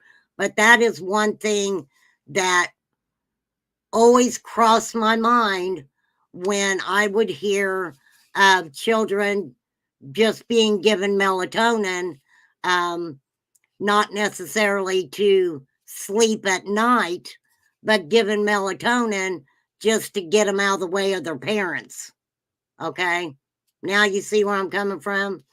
There are a lot of parents that don't necessarily give melatonin like they should be given the melatonin, right? Exactly, Flies. Exactly. And like I said, there is a lot of pediatricians who do tell parents it's okay to give their children melatonin. For sure. And I don't know if you guys remember, right, not to change the subject, even though I changed the subject 1,000 times over here, when it was stated that, and I'd have to find it, you guys, so this is just something I remember. I don't know if anybody else will, but Summer Wells was allegedly had went to stay all night somewhere, and the person who said that they had her that night said that Candace sent melatonin and I think Benadryl with Summer. It was really weird. I am not going to say that that was a piece of factual information that was put out there. It was put out in the very beginning of Summer's case, so y'all may not remember it, but I remember something being said like that. So melatonin is a excuse me, a hormone that your brain produces in response to darkness. In response to darkness. Wow. Melatonin is a hormone that your brain produces in response to darkness. It helps with the timing of your circadian rhythms, your 24-hour eternal clock, and with sleep. Being exposed to light at night can block melatonin production. Research suggests that melatonin plays other important roles in the body beyond sleep. Well, that's really interesting. So, if you sleep with the lights on, your melatonin, your natural melatonin production is going to be very low, very low. I think the pediatrician prescribes the dosage. Yeah, I don't know. I don't know, Flies, because I know you can get like children's melatonin. Yeah, that's one thing I always thought of was, you know, and maybe it's different if you give them gummies and stuff, but, you know, in my mind, I'm like, okay, well, if you're having to give your child medicine to help them sleep, not saying there's anything wrong with it, but what will happen as they get older, right? Hey, SW, as they get older, right? Will they feel like that they need maybe something stronger and stronger and stronger? That's all I'm saying. I'm not knocking anybody who gives their children melatonin, for sure. Now, these are some of the side effects of melatonin. Because you think, oh, melatonin, it's a natural, you know, it's something natural. And, but yes, it has side effects. Feeling sleepy or tired in the daytime. Headache, stomach ache, nausea, feeling dizzy, feeling irritable or restless, dry mouth, dry or itchy skin. Lord, my goodness, it goes on and on and on. Feeling sleepy or tired, headache, stomach ache, feeling sick, feeling dizzy, irritable or restless, dry mouth, dry or itchy skin, pains in your arms and legs, and strange dreams or night sweats. Wow. They do say that it is rare, very rare to get those side effects. But if you're getting wow, melatonin ain't cheap, is it?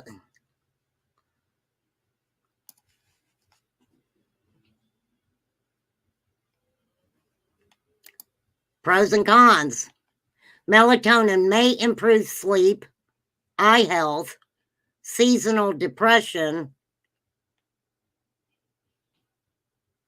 GERD. Wow, it helps GERD, which is gastrointestinal. Okay. I didn't know that. I didn't know it helped eye health. I am scared to death, not to change the subject, but I am scared to death of it's called molecular degeneration in the eyes. And my grandmother had it, and my mother has it, and it's scary. It's scary to think that there's a possibility, you know. Quentin Simon said, Grandma said, that he was given melatonin too. Let me tell you guys something. That case still disturbs me. that whole, not the case itself and what the mother did, but the social media stuff and the grandma and acting like she was, that case was mind-blowing. Passion flower. The passion flower in it. Yeah, Granny, pain medicine will make you nauseous. It sure will. I have ulcers and stuff really bad, so I keep nausea medicine here. Yeah, that's all I drink. Right here. Ginger ale. I hardly ever drink a Sprite or anything like that. I always drink ginger ale. I always have. So that's really interesting about melatonin. But I'll have to go back through my notes and see exactly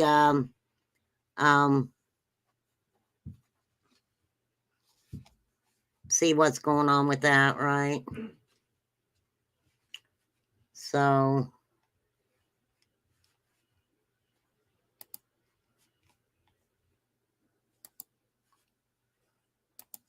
for sure.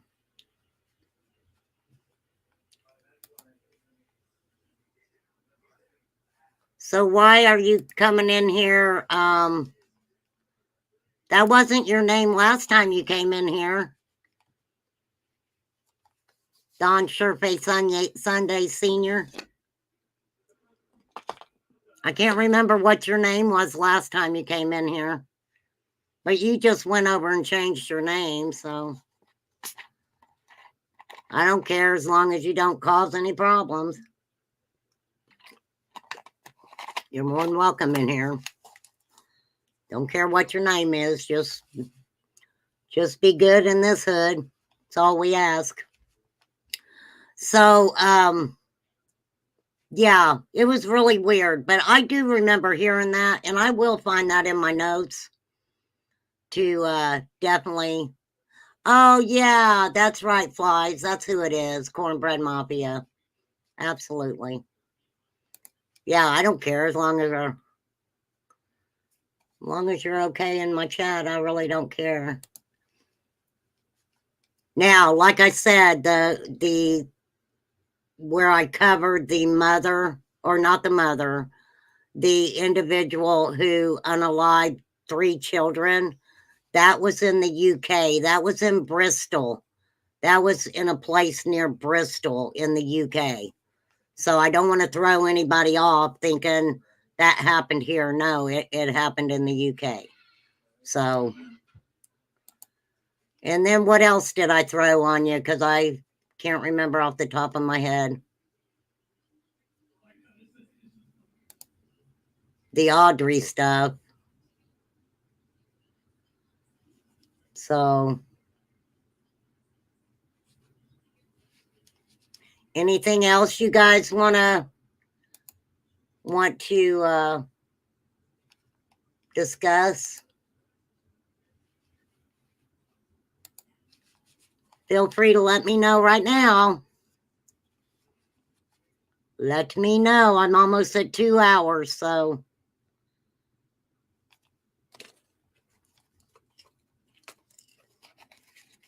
And I know here it's, well, if I stay on until the press conference, then I'll be on for almost 45 minutes. 45 minutes more. What would you guys like to talk about? Well, thanks for asking, Teresa. I've not been too bad. I've not been too bad, really. I go to the doctor tomorrow morning.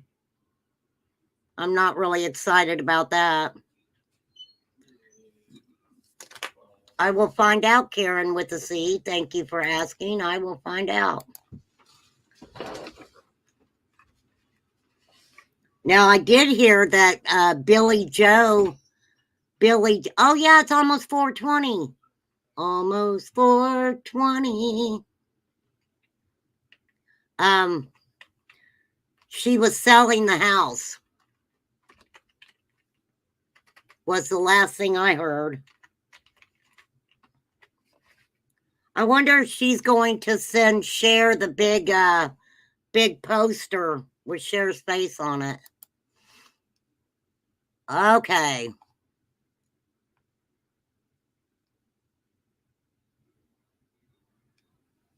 This was July 14, 2023. October 5th, 2023 marked 1 year since he was reported missing. Wow. Let's play this one. Hold on. I'm gonna play a couple news report about it.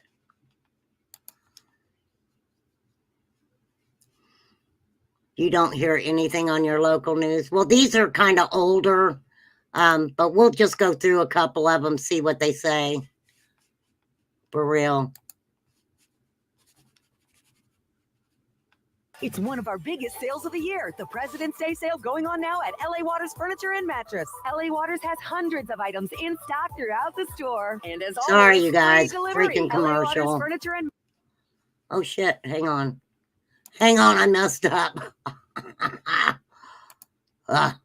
Wait, you guys, I'm sorry, I screwed it up. Let me go back. Oh, now it's really messing with me. Are you really messing with me? I got it. Hold on. Let's play this one first. Here we go. This bobblehead is just ridiculous. Oh, look at that And did you notice bobblehead. who it is? That's right, none other than... Disturbing new details revealed about the death of Quentin Simon. This was 7 months ago. The prosecutors officially responding to the defense attorney's motions to throw out parts of that indictment. WJCL 22 News' Andy Cole has been following the story since the very beginning, joining us now in the studio with the very latest. And Andy, she wants some charges thrown out. Greg, that's right. Back in March, the defense tried to throw out 3 murder charges and 4 of the false statement charges. They did. And let me tell you something. POS, mommy. And this this makes me fired up. That POS mother sat out in that front yard, hammed it up for the cameras. They were, in my opinion, they were doing substances, having pizza. They was having a good old time, and knowing that she threw her baby in the garbage. Sorry, makes me sick. Did it by filing 2 demurs. Today, the state responded to those claims, sharing new details about Quentin's gruesome demise. For the first time, we're learning more about the final moments of 20-month-old Quentin Simon's life. In the response to Leilani Simon's special demur, the state outlined what happened after Leilani allegedly threw Quentin's body into a trailer park dumpster. Hours after throwing Quentin's body away, a garbage truck came, lifted the trash, and dumped it into a compactor inside the truck. When the load arrives at the landfill, it's dumped on the ground, and a bulldozer shoves the garbage 300 feet into different cells. Quote, "This is not a neat process," prosecutors write in their response. They say it requires multiple sweeps by the bulldozers that shove, spread, and smear the contents. Once at the cell. And let me say this.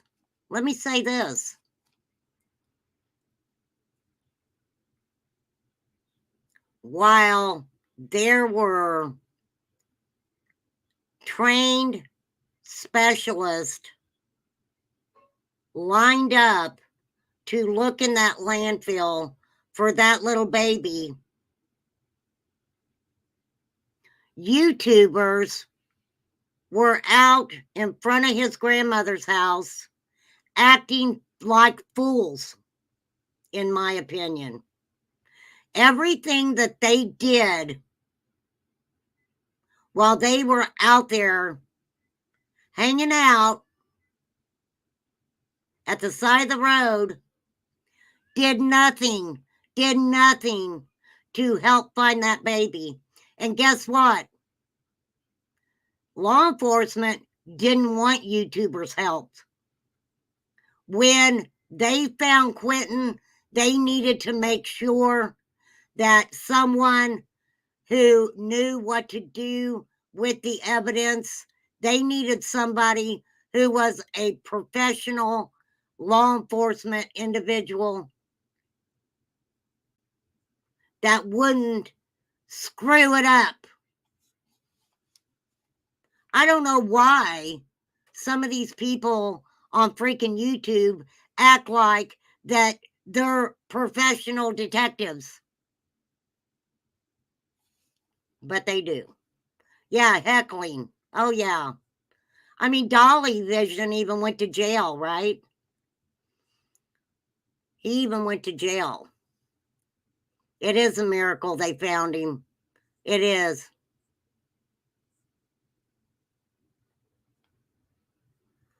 What are you talking about, Karen? Prosecutors say Quentin's body was then compacted again by a 50-ton steamroller. Oh, my Quote, God. all of which is to say Quentin's body went through a lot. By Oh, the my time the expert God. searchers found him, after looking for more than a month, his body had undergone severe trauma and decomposition. And it wasn't in just one place. Prosecutors say he was dispersed across the landfill. Oh, my God. Quote, Trigger a bone warning. here, a tissue there. Trigger The basis warning. of Leilani's... I'm sorry, you guys. I did not know that this news report was going to be so graphic. I apologize. Give credit to WJCL News. This was reported 7 months ago. I do apologize. I apologize.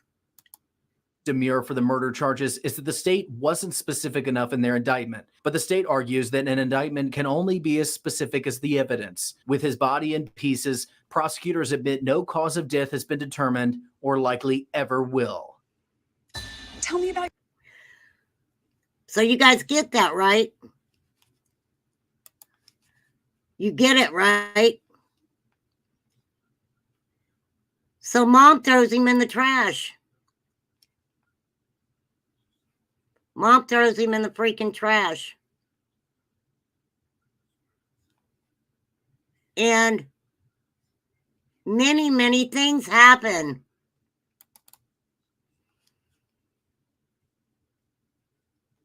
How sad is that? Now, that was 7 months ago.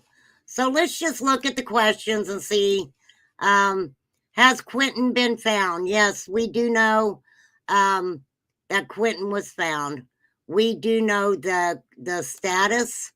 October 2022, 20-month-old Quentin went missing. 7 days later, Chatham County Police announced Quentin was likely unalive and named his mother, Leilani Simon, the prime suspect. Now, let me tell you guys something. Do you remember that Billy Joe talked Leilani into going to rehab? Leilani lasted a couple days in rehab. That was it. A couple freaking days.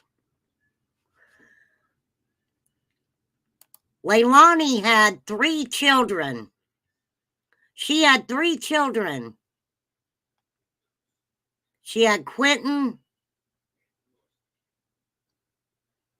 And then, what was it? Another little boy. So Leilani was 22. And if you remember, she blamed Quentin's biological father, Henry Moss, of taking him. And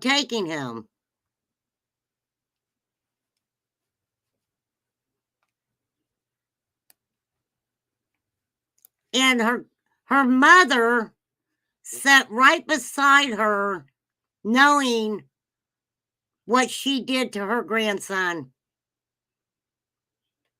Why are you bringing that up, Karen? We're talking about Leilani.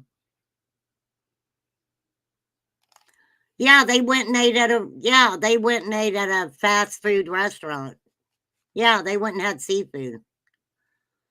What did Leilani do to Quentin? Leilani is charged with red rum when Quentin went missing in Savannah in October. After Quentin was found and identified in Chatham County landfill over a month later, his mother was arrested and accused of unaliving him and placing him in the dumpster. Now, don't forget, because they actually had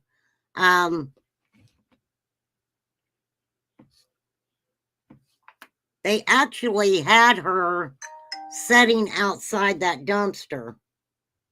Okay, I don't know what that was.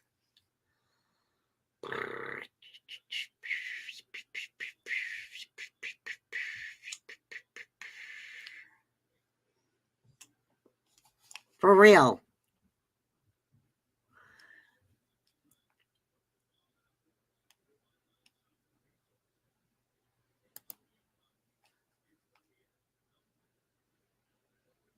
Wow. There's another baby named Leilani, too. There's a baby named Leilani whose mother... Oh, that was... Oh, I remember that. I remember what happened there. That was kind of confusing.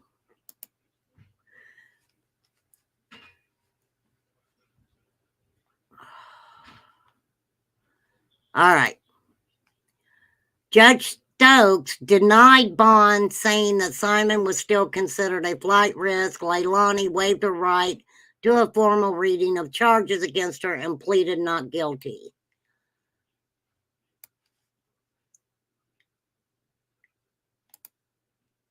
She was charged with, red run, basically.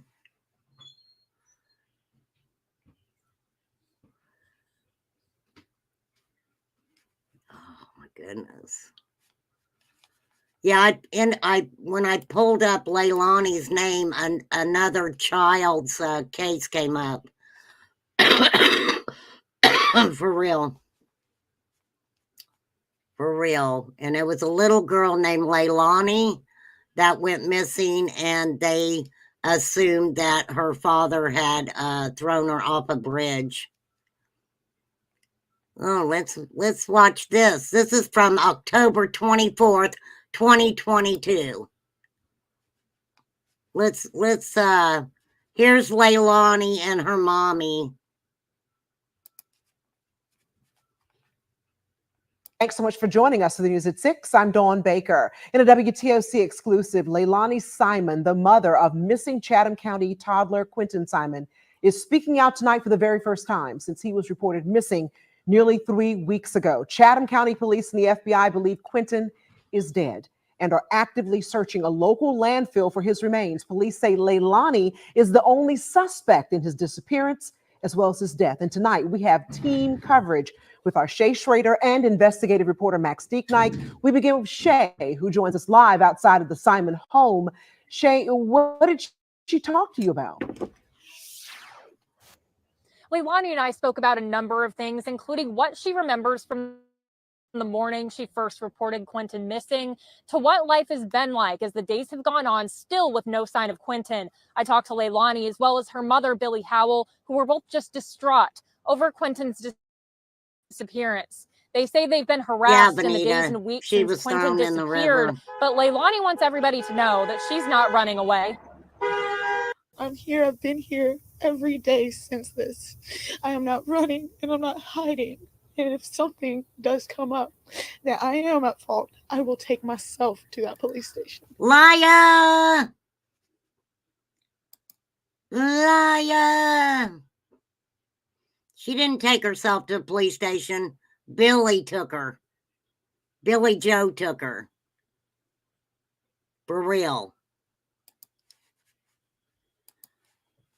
Chatham County Police have repeatedly said that though they've named Leilani the prime suspect in her son's disappearance and death, they don't believe she's a flight risk. Leilani says that she and her mother, Billie Howell, spend their days in the backyard of their home because it's too difficult to be inside with reminders of Quinton and the fact that he's gone.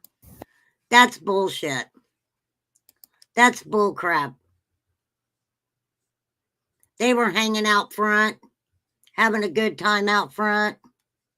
People were ordering them pizza. They don't even need to try that crap. Every day that goes by is less tears and more anger, not knowing what's happening. How about you ain't got no tears in your eyes right there, girlfriend? How about that? You ain't crying. I seen your mama cry more than you ever did cry. If that's even understandable. You wake up every day angry, hoping that you're going to get a phone call, and that phone call just doesn't come. CCPD and the FBI haven't released many details in the case and haven't said why they believe Quinton is in a landfill. Police say they're doing that to preserve any potential court cases down the line. Leilani and Billie tell me that they get their new information about the case from watching the news and that they feel all they can do now is hope. We want something great to come out of this, but mostly we want him not to be found in that landfill. We want him found happy and alive. This bitch knew. She knew. Oh, yeah, the Amazon list. Yeah. This is the whole thing about it. And believe me, I am not knocking some of these creators who are in the true crime community. Okay. This is just my opinion with Quinton's case, with Summer's case, and, you know, even some into Michael Vaughn's case. These people. Yeah, thank you, Sylvia. Thank you. That's what I'm just waiting on. I'm waiting on the press conference, so I'm just hanging out with you guys talking about different things. We got about a half hour. She knew.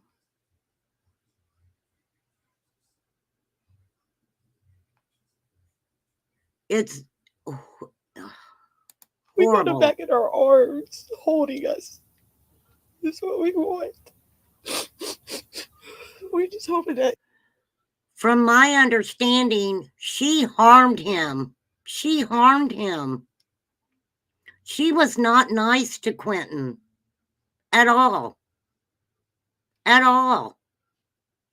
He's in somebody's house and they're feeding him, and she knows he's not alive anymore.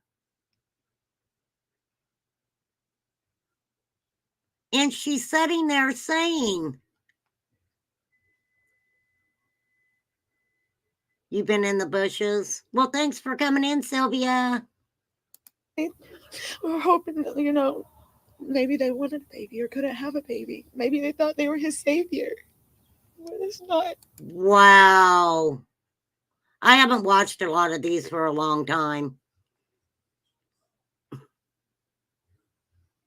Really? Yeah, they don't cry, Kelly, do they? That's their best hopes at this point. Chatham County Police say they have no reason to believe that Quinton was abducted or kidnapped, and they have evidence that suggests he was placed in a dumpster and that his remains are in the landfill that they're currently searching. Leilani Simon hasn't been charged with anything at this time, but police say she is the only suspect in her son's disappearance. We'll keep you updated as we learn more. Yeah, because she harmed him. All right, this is when she was arrested.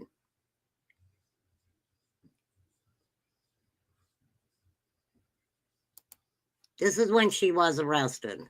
Here's one thing you need to do before you buy anything on.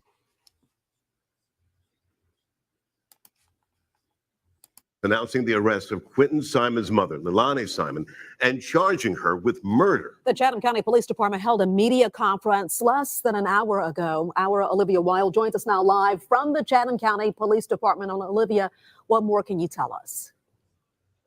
WJCL Shannon, good evening. News. Chief Hadley was visibly emotional while talking with us about the arrest of 22-year-old Leilani Simon, the mother of 20-month-old Quentin Simon, who went missing back in October. Most notably, they revealed they found remains in the landfill. The FBI could not specify if they were human remains. They did emphasize that. They are being sent to a testing lab in Virginia to see if, one, they're human, and two, if the DNA on them do belong to Quentin. Now, when it comes to other people involved in this case, the chief said that Billy Joe, the grandmother, has been ruled out. They do not plan on making any arrests. When it comes to why they decided to arrest Leilani today, here's what he had to say. We had every belief that Quentin was there in the landfill. Having found what we found on Friday and the preliminary findings from the FBI that we got today, led us to make an arrest today. And because the remains that were found are not confirmed human, we did ask the chief if he plans to continue that landfill search. He said they have not made a decision either way. Greg, Shannon. Well, Olivia, there are so many questions surrounding this case. Did the chief talk about a motive? Shannon, there were limited things that he could answer. He also gave a shout out to us that we had been covering this very strongly. But I do want to say, when asked if he thought this was accidental, he said he couldn't comment, but we did hear him make a very strong statement that he didn't believe Leilani deserved a Thanksgiving. So a very strong statement. He also says they have a lot of evidence to prove the charges brought forward against her. Shannon. Yes, All they right, thanks did. so much. Still a lot of unanswered questions we will be answering for people. It's been weeks since Quentin Simon went missing. So let's get you up to speed on what led up to his disappearance and what's happened since then. Over the last few months, hundreds of law enforcement officers have searched for 22-month-old Quentin Simon.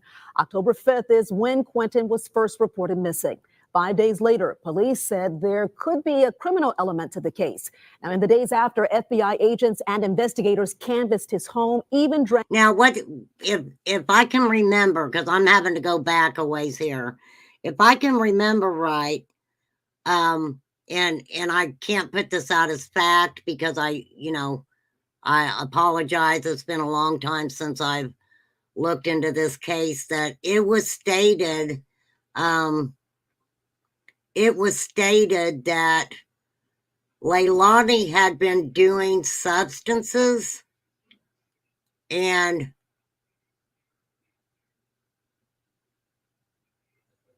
something happened that morning, right? He was adorable. He is adorable.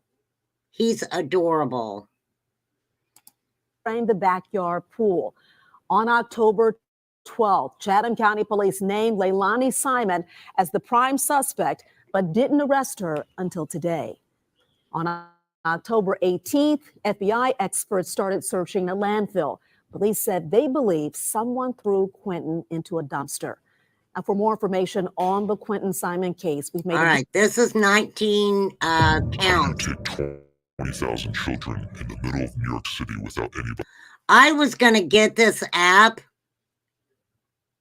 It's called Unified TV. And I was going to get that app, but it costs too much. It costs too much. I was like, I can't pay that. Simon with 19 counts in the disappearance and death of her son, Quentin Simon. The 20-month-old went missing 70 days ago. This happened in October.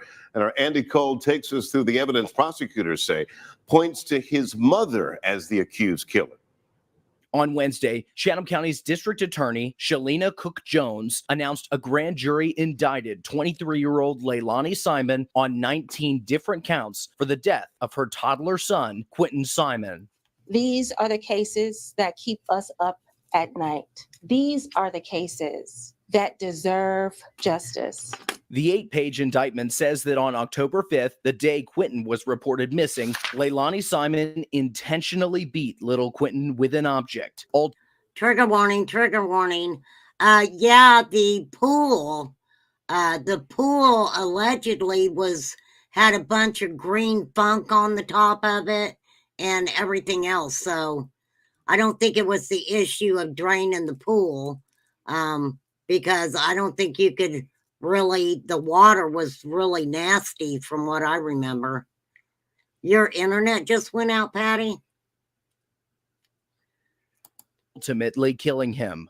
From the beginning of the investigation, the indictment says Leilani lied to investigators time and time again. Leilani first lied when she implied to investigators that Quentin had been abducted. Leilani later lied and said she went to a Chatham County trailer park early on October 5th to meet a friend. And don't forget, right?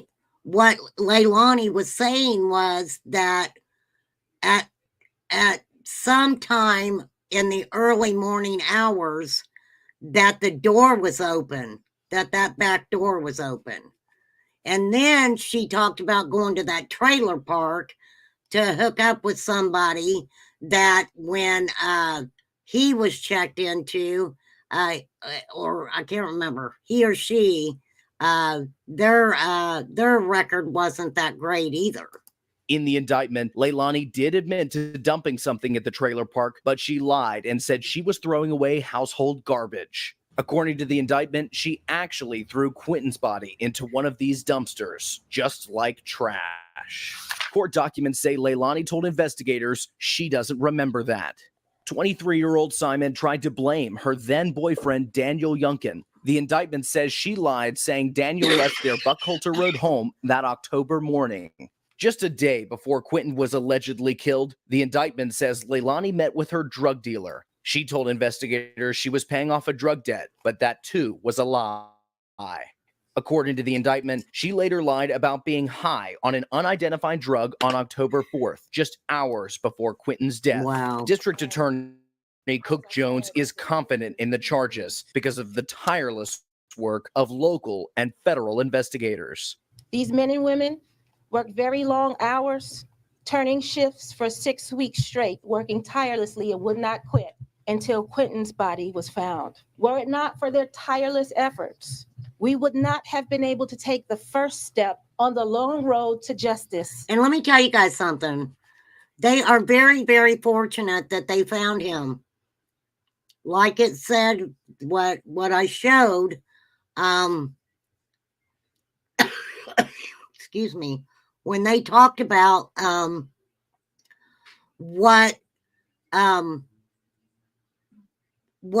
basically Quentin had went through after his mother throws him in the trash.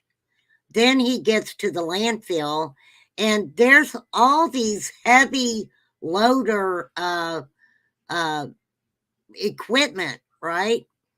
And so trash is being moved around, and this is happening, and that's happening. And by the grace of God, they found him.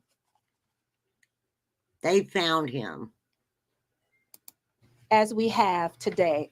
In Chatham County, I'm Andy Cole, WJCL 22 News. Tonight, Chatham County Police announcing the arrest of Quentin Simon's mother, Leilani Simon. Sorry, guys. Sorry.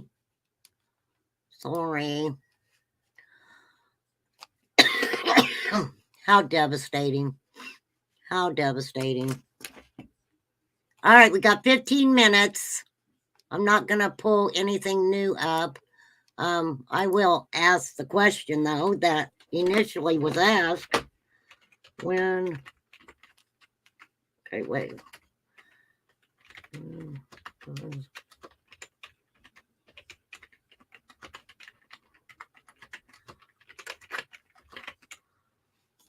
All right, let's see when she goes to trial.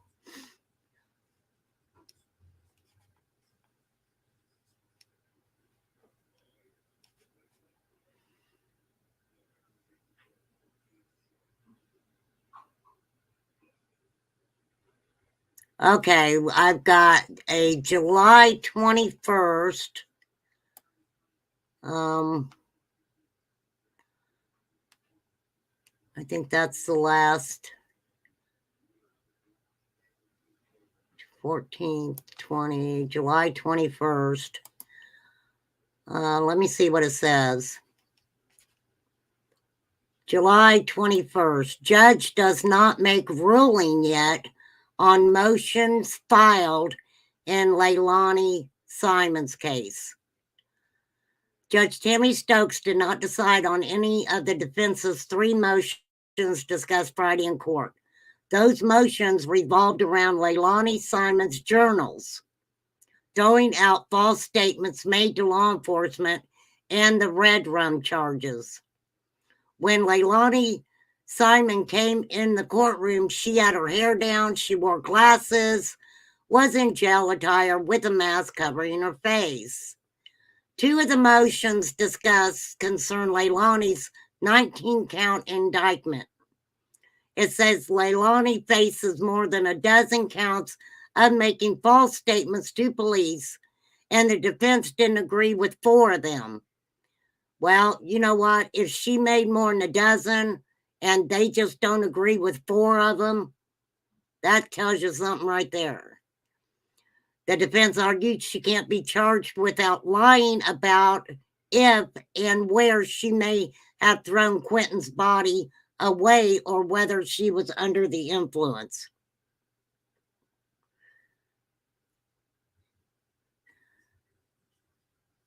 Okay. So they're saying, they're fighting, the defense is fighting that she can't be charged with lying about if and where she may have thrown Quentin's body away and whether she was under the influence. Okay. Prosecutor Tim Dean said Leilani agreed to talk with law enforcement and had constitutional right to stay silent, but not the right to lie.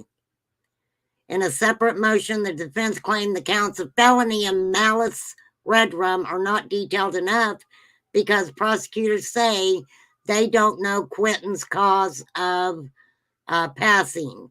The defense saying they are worried more information will come out during the trial that the defense was not able to prepare for. The defense is asking the state to re-indict Leilani. The prosecution did not agree to that and said that the matter would come back up in an appeal process. The other motion to stop the prosecution from accessing and using Leilani's journals to build a case took up the majority of this hearing. So she's got journals. Guess what, everybody? Leilani has journals. Did you guys know she had journals? Huh. I didn't know that. When the defense called Billy Joe Howe to the stand, she said Leilani's journals were in luggage stashed in the closet of Leilani's upstairs bedroom.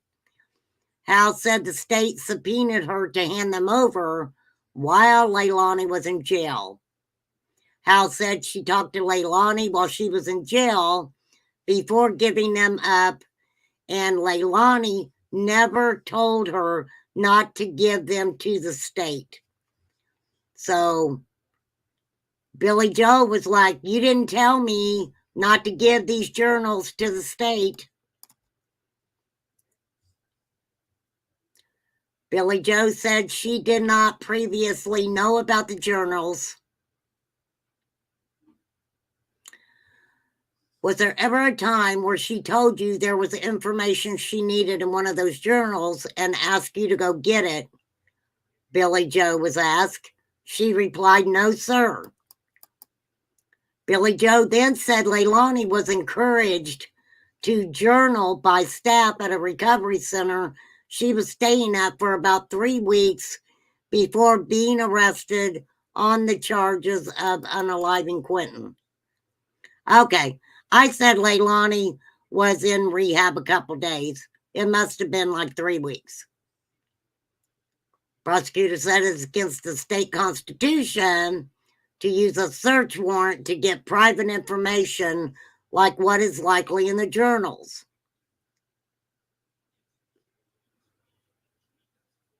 Which is why they used a subpoena. They also argued that Leilani never argued against it.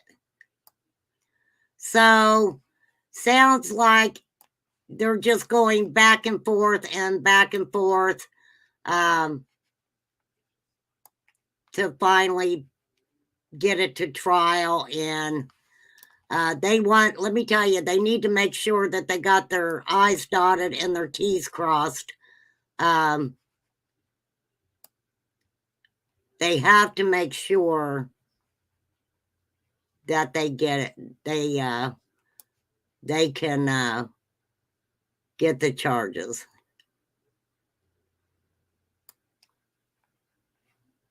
So I don't think anything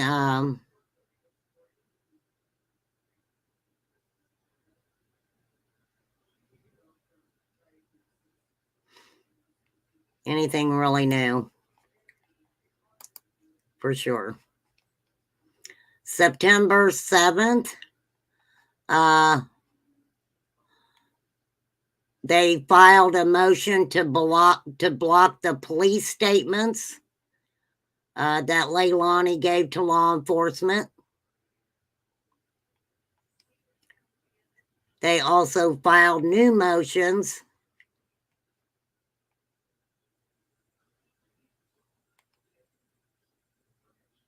so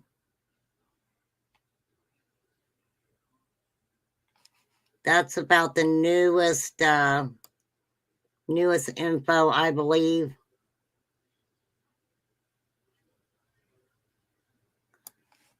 Here's some raw footage.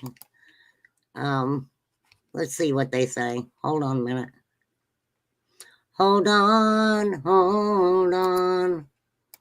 Hold on to your dreams. All right, we'll get ready for the press conference on the Burnsville stuff. Almost ready. All right, we're going to just watch WJCL News from 10 months ago. And this is Leilani in court.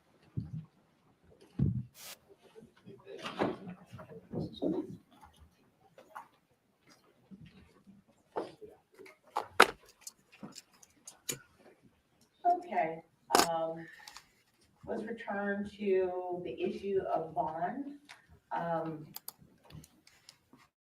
Mr. Dean, I have received your request for restriction of certain information.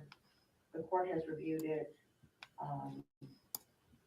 If there's anything you'd like to say, well, first is the defense's motion. Ms. Walker. Just briefly, of course, Ms. Simon was born and raised here locally. She is 23 years old. Speaking to the statutory factors, just briefly, Your Honor, we would say to the court that she is not flagrant, one, two, because We got about 5 minutes, and then they should be having the press conference. and that she's presently under a state plan, which I will not get into the details of, other than to say that she has every incentive to remain in this county pursuant to that. Oh, they're just talking about the bond hearing on that. Children, and certainly that would be her hope, Your Honor. She is also not a threat or danger to the individual or the community because as a result of that case plan, she will be monitored and supervised at a very intense level by people who have a high level of skill to do so. So concerns that the court may have based on the allegations in this indictment should be factored in related to that case plan, Judge, and that she's not at risk of committing a felony because she has no felony history and is reviewing the charge for Your Honor. And finally, that there's no evidence that she would have any ability or desire to intimidate any potential witnesses. Simply being related to some of the witnesses in this case does not rise to the level of that concern, Your Honor. And so for all of those reasons, we would be asking the court to adopt essentially what the defects case plan is. We'd be happy to provide a copy of that to the court. All right. Or so inclined to grant bonds so that the court could conform its order to the defects case plan. It's our position that. Okay, I don't want to hear that. I don't want to hear that. I'm sure you guys don't either. Let's see if I can pull up the press conference. Should be starting.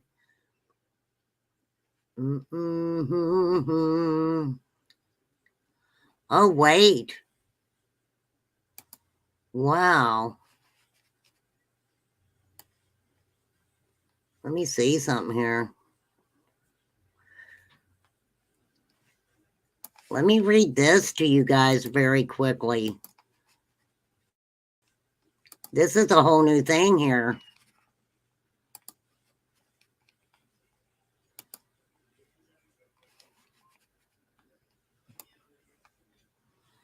Burnsville, Minnesota. Two police officers and a paramedic were shot and unalived in Burnsville Sunday morning, authorities said. And the man who shot them is also unalived. You guys hear that? The man who shot them is also unalived. The Minnesota Bureau of Criminal Apprehension said it is investigating. The BCA did not say how the shooter passed away. Burnsville city officials identified the victims as Officer Paul Elmstrand and Matthew Rouge and firefighter paramedic Adam Vinseth. Oh my goodness, look how young. Look how young. Oh my goodness. Oh, prayers. Prayers to the families. They were responding to a home on the 12,000 block of 33rd Avenue South, inside of which an armed man was reportedly barricaded with family members. When authorities arrived, the situation escalated into gunfire. The gunman unalived Elmstrand, Rouge, and Vinseth, and injured another officer who is expected to survive. The suspect, who has not been identified, was reported unalived around 8 a.m., and the family members in the home made it out safely a short time later. The city said 27-year-old Elmstrand joined the Burnsville Police Department in 2017 and was promoted in 2019. Rouge, also 27, joined the force in 2020. Vinseth, 40, had been a firefighter and paramedic since 2019. Authorities plan to hold a press conference about the unalivings at 4 p.m. WCCO will carry that on TV and stream it live on CBS News Minnesota. All right, let's see if we can find that. Jason Skog, who lives in the neighborhood, said around 5 a.m. he heard what sounded like firecrackers or a flashbang, then gunfire. He said police asked residents to shelter in place.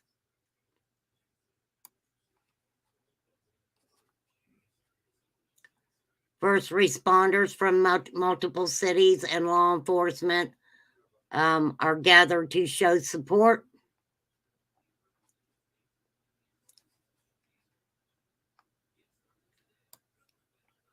A procession escorted the decedents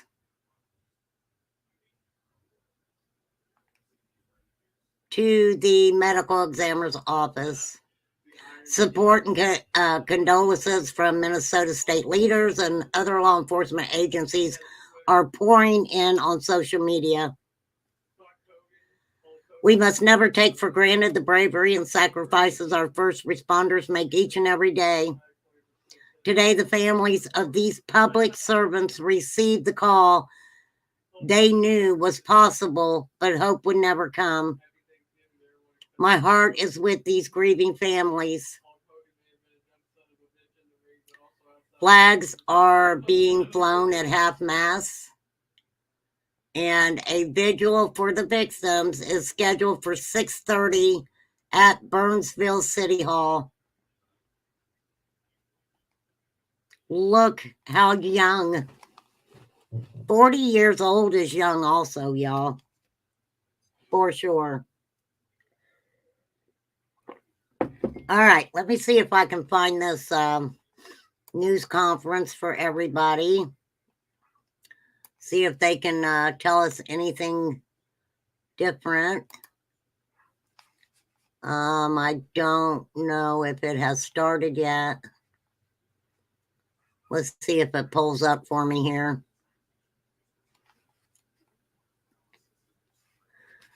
Let me say, because it's live right now. I'm going to pull it up. I want to make sure it's on here before I pull it up. For sure.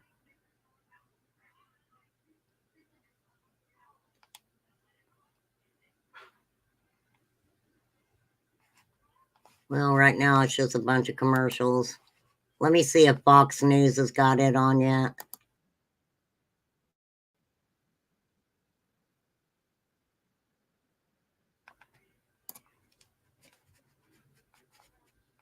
They're supposed to have it.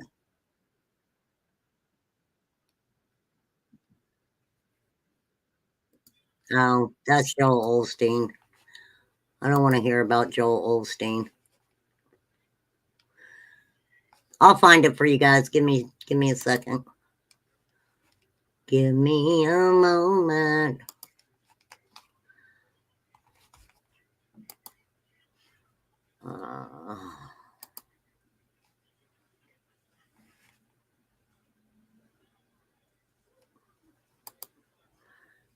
Let me pull up the Burnsville website. I don't think it's going to be on there.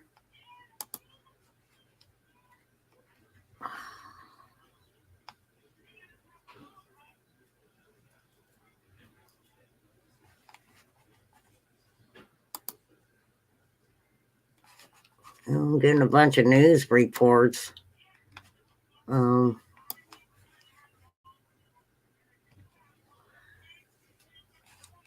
Bear with me, y'all. Welcome to my low budget channel, where you come and hang out with me, and we drink coffee out of different cups. 'Cause we are cheap and we all don't have the same cup. And I am just being fucking weird. Okay, come on now. Where you at? If anybody sees it, feel free to drop the link, because I'm looking everywhere and it is 5:04 right now. So it should have already started.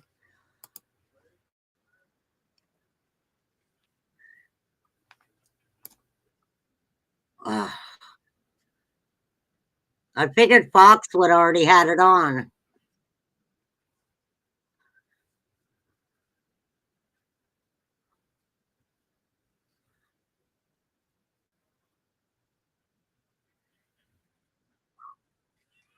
Okay, well, I'm just waiting on it. Okay. It's going to be on here pretty soon.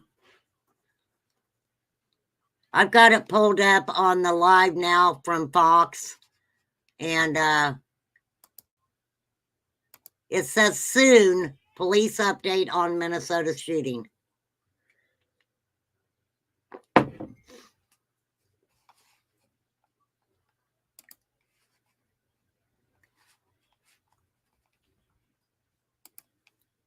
So I know what we're going to do. And you all got to do it with me.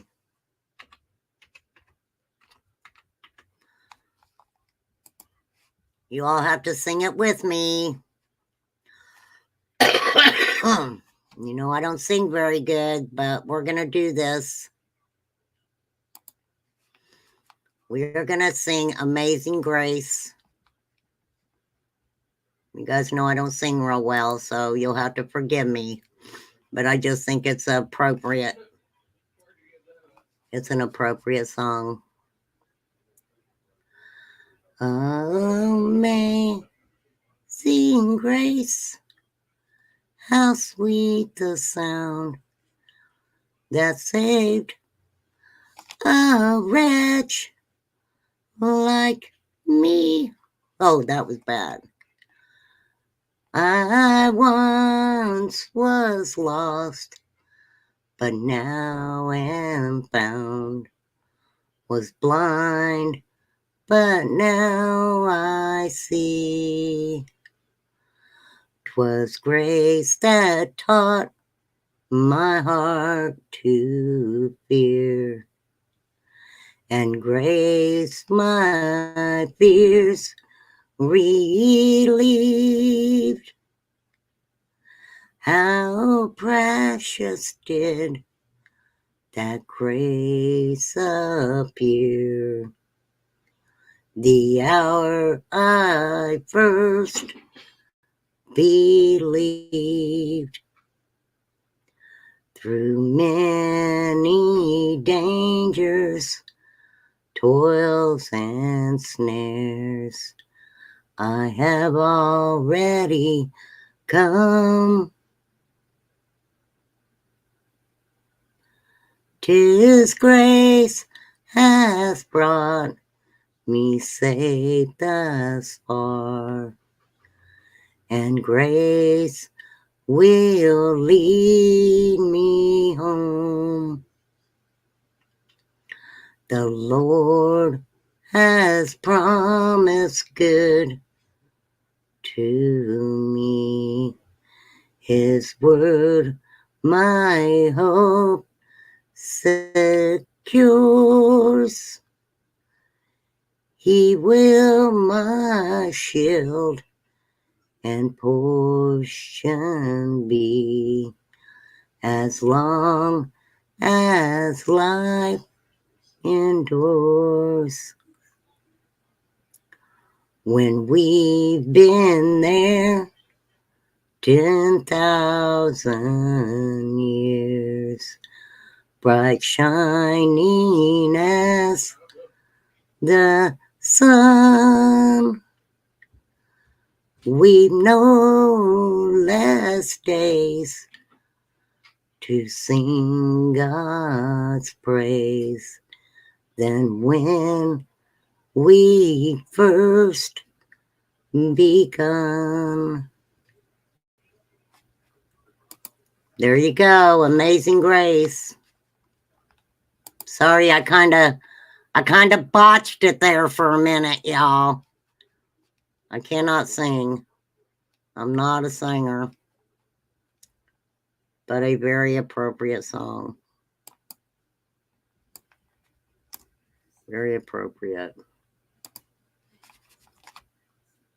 And the family's okay. The family's okay. You know,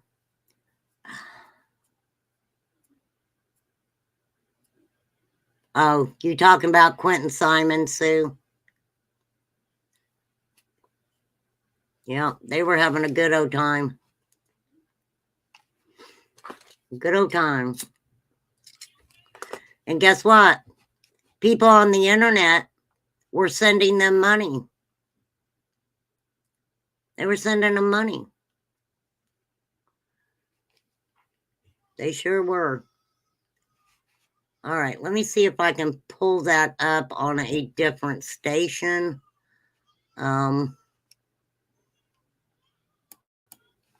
See if we can find it. Maybe they're starting late. Live press conference.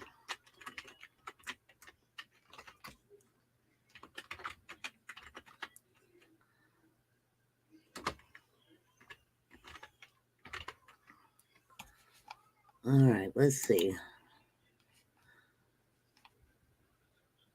Okay, that's Fox. Let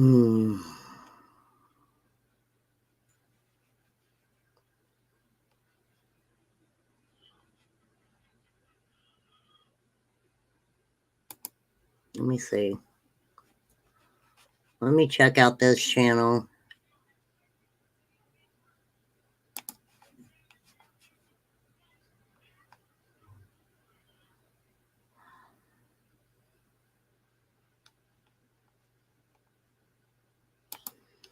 Well, okay. Let's listen to this one.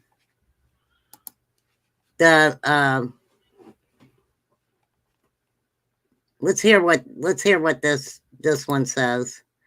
Because the chief of police and the mayor were in. And Police Chief Brian O'Hara were here in our studio. We had previously planned on having them on as guests, but instead talked to them about this situation in Burnsville. Here's that interview. Hey, you both, thank you for coming on. We're coming on to talk about a recruitment video, to talk about policing that we had talked to people about and teased in our 7 o'clock hour. But now, given the situation in Burnsville, we know this is rocking the law enforcement community. I know this is a different city. This is in Burnsville, and we're talking to you folks from Minneapolis, but do you have any personnel there? Can you tell us anything at all about how this is rocking the law enforcement community? So I was with the Burnsville police chief this morning, as well as several members of our department. Our hearts go out to Chief Tanya Schwartz and the members of the Burnsville police and all the families who are affected by this tragedy. It's just. Let me, okay, let's see if it's on,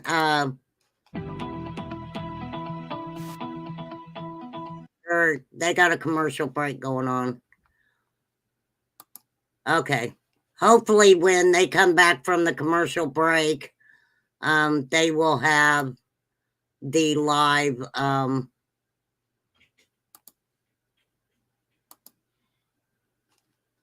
update. So we'll give them time to come back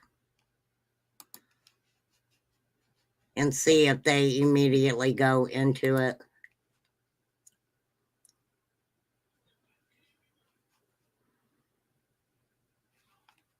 Because I believe, okay, wait a minute.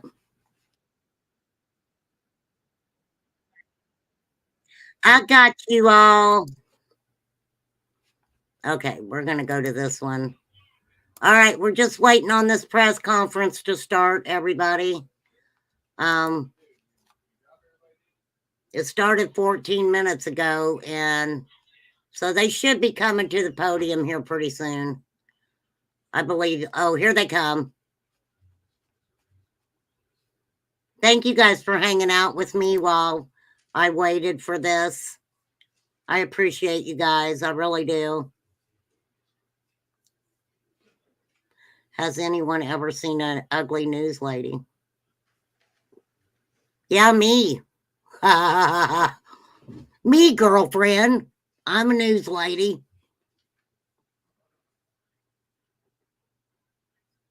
Nope, they all good looking. Okay, Teresa's got Fox 9. Okay. Okay.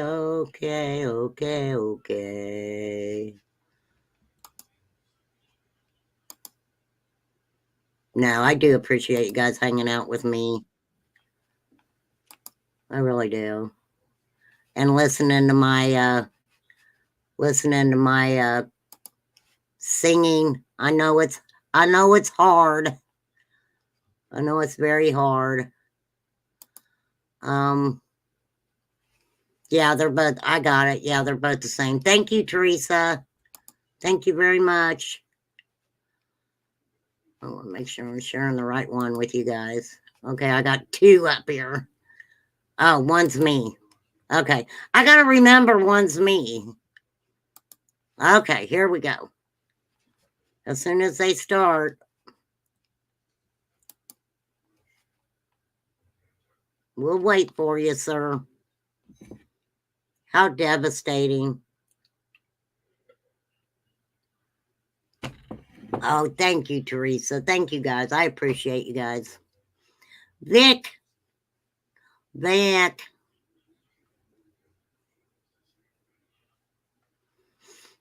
So we'll just wait on them. How devastating that can that be? You know, that's what I say. People don't, I think, this is just my opinion, I don't think people take into consideration what these first responders go through sometimes. Like we were talking about, getting called about a DV situation. Law enforcement never knows what they're walking into, right? They can walk into a situation where maybe somebody's spouse just hollered at them or something like that. All right, here we go.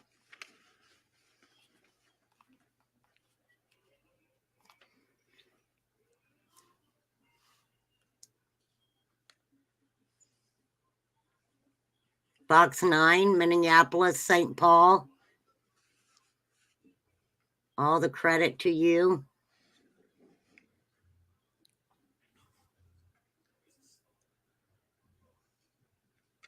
No, Patty, thank you for keeping me company. I miss you guys. Governor is there as well. The Burnsville When mayor, when I don't come on for a couple days, I actually miss you guys. I really do. News conference. Let's go ahead and take that again. This happened early this morning, around 5:30 this morning, in the city of Burnsville, where 3 first responders, 2 police officers, and a fireman paramedic were killed while responding to a domestic. Let's go ahead and listen in as soon as they get situated here. And just to give a little bit more context, we know the first call came out a little before 2 in the morning to a residential neighborhood in Burnsville. And then they were trying to negotiate with the person who was barricaded inside. Looks like they've started the news conference. Let's go ahead and listen in.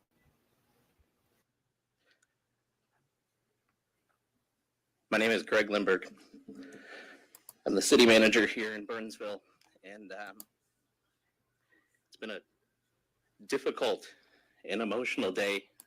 And I apologize, you guys. They do not have the subtitles on. I was going to subtitle it for you, and they don't have them on. Here for our community and our team. I thank you all for being with us today as we share some important information on a critical incident that occurred in our community this morning. Today, we'll have several updates for you. First, Drew Evans from the BCA will provide an update on the critical incident that occurred.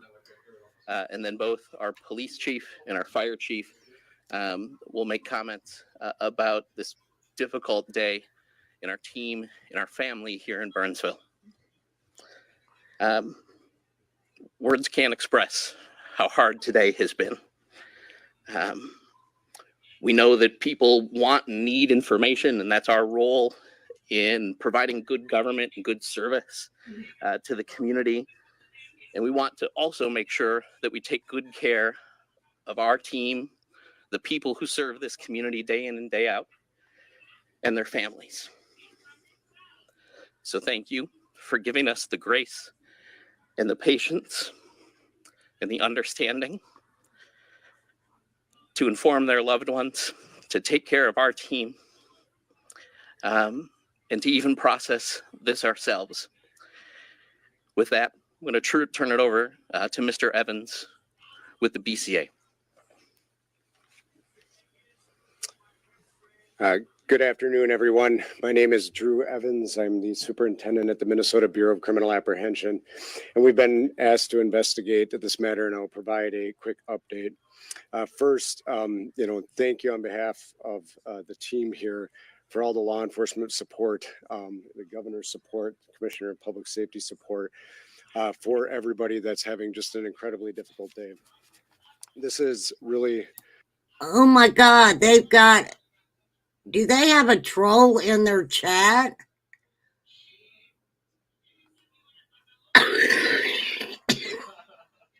I'm sorry, I just noticed that they got a troll in their chat. That's disgusting. I'm sorry, it's disgusting.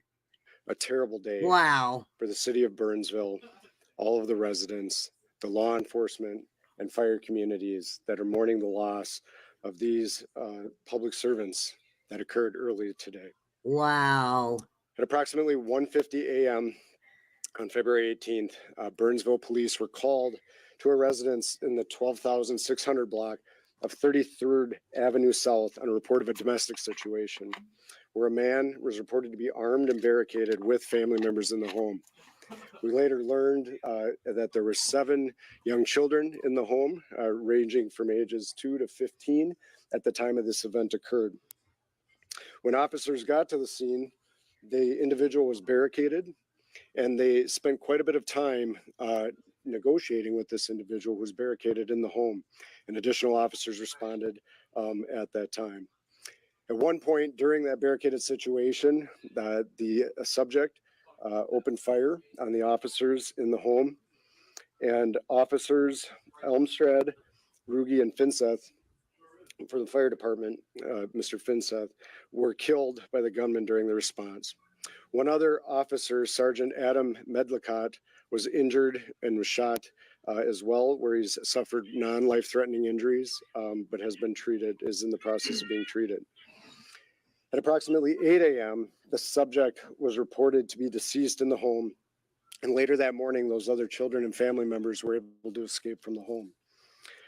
Residents are asked to allow our teams to stay away from the area and allow our teams to complete the crime scene investigation that needs to occur in that location still at this time. I'm going to go through quickly just a little bit of background on the officers before I turn it over to Police Chief Schwartz. That and it's about. I cannot believe how disrespectful some of those people in their chat is. I can't believe that. That somebody, I don't want to get off on a rant about freaking trolls, okay? But that's horrible. It doesn't matter if you like the state or you don't like the police force or you don't like specific people. There's law enforcement and a firefighter that lost their lives, and it's like, can people not be respectful? It's horrible. Who they are. Paul Elmstrand is 27 and joined the Burnsville Police Department in August of 2017, first as a community service officer, and he was later promoted to officer in July of 2019. He was part of the department's mobile command staff, peer team, honor guard, and field training unit. Officer Matthew Ruge, age 27, joined the Burnsville Police Department in April of 2020. He was part of the department's crisis negotiations team, and was a physical evidence officer. And then firefighter Adam Finseth, age 40, has been a Burnsville firefighter paramedic since 2019. As they noted, we're in the very beginning stages of this investigation. I know everybody wants to know exactly what occurred and really what led up to these really terrible event that occurred today. I'd ask that you have patience as we work through that. We'll piece together everything that we can to provide the answers in due time.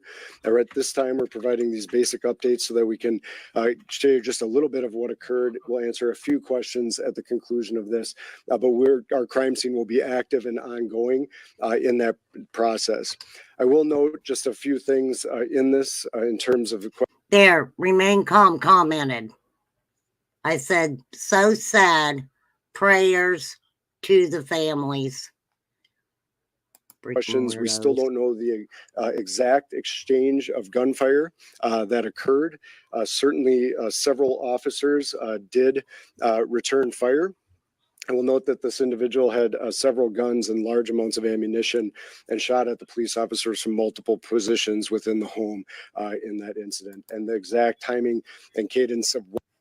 Hi, Mark Barden at Sandy Hook Promise here. Hold on, I'm reporting. When the gunman. Body cams. I've never reported it. I don't know how to do interviews that. and all available evidence. Anyway, really you're bad, mister. Exactly what occurred in this incident. And with that, I'm going to turn it over to Police Chief Tanya Schwartz.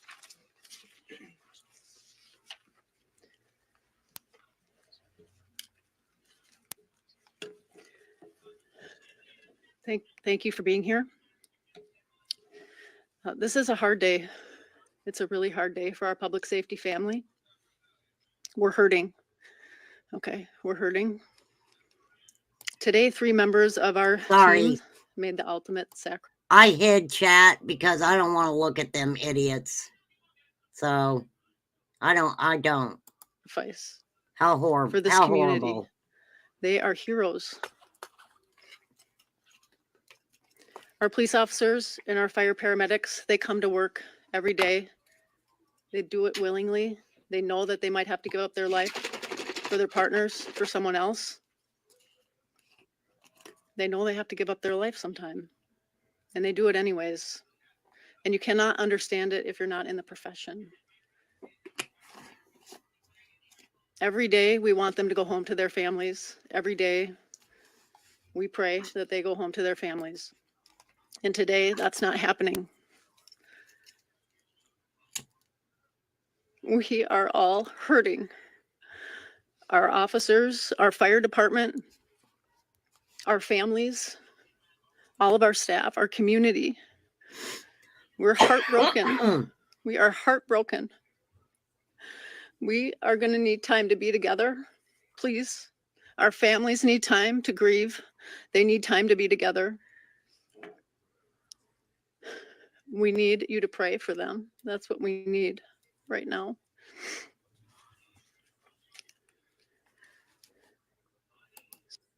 You guys put praying hands in the chat, please. If you will. Just throw one in there. I'm sending out as many prayers as I Superintendent can. Evan shared a little bit about each of the officers. I will just share that Officer Paul Elmstrand was with the department for 6 years and 6 months, with the police department for 3 years and 10 months.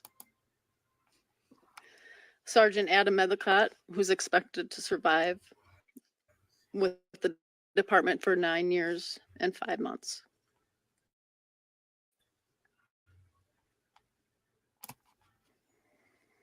We talk about it often here in Burnsville. We're a family.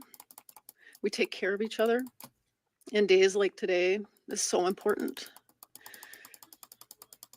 So I'm going to turn it over to my brother at the fire department, Chief Jungman, and he is going to speak about the fire department family.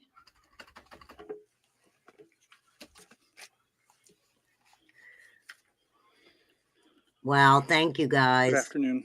I am BJ Jungman. I'm the fire chief for the city of Burnsville. This is the toughest day that the city of Burnsville and our public safety family has ever experienced. My hearts and prayers go out to the families who lost a loved one in the line of duty today. Our folks come to work every day and are willing to give up the ultimate sacrifice of their life, but no one expects it to happen. It's a tragic day. We're all grieving, and we're all trying to understand what happened and why. I would like to share a little bit of information about the firefighter paramedic we lost in the line of duty today. Firefighter paramedic Adam Finseth, badge 83, was one of our SWAT paramedics and has been in the fire department for 5 years. He also served the city of Savage and the city of Hastings prior to coming to work at the city of Burnsville.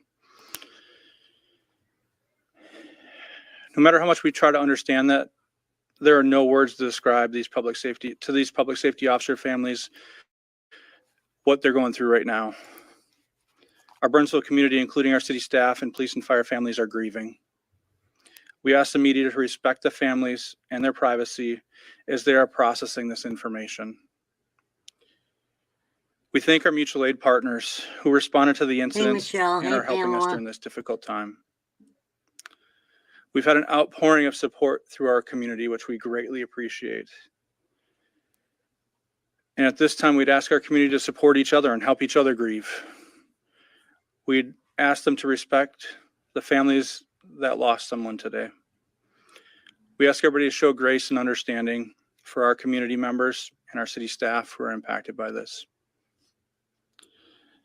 We're going to provide more information moving forward and how you can support these families financially in the coming days. I would ask you to go to burnsvillemn.gov/community updates, and we will keep you informed there. At this time, I'm going to turn it over to our city manager to close, Greg Lindberg.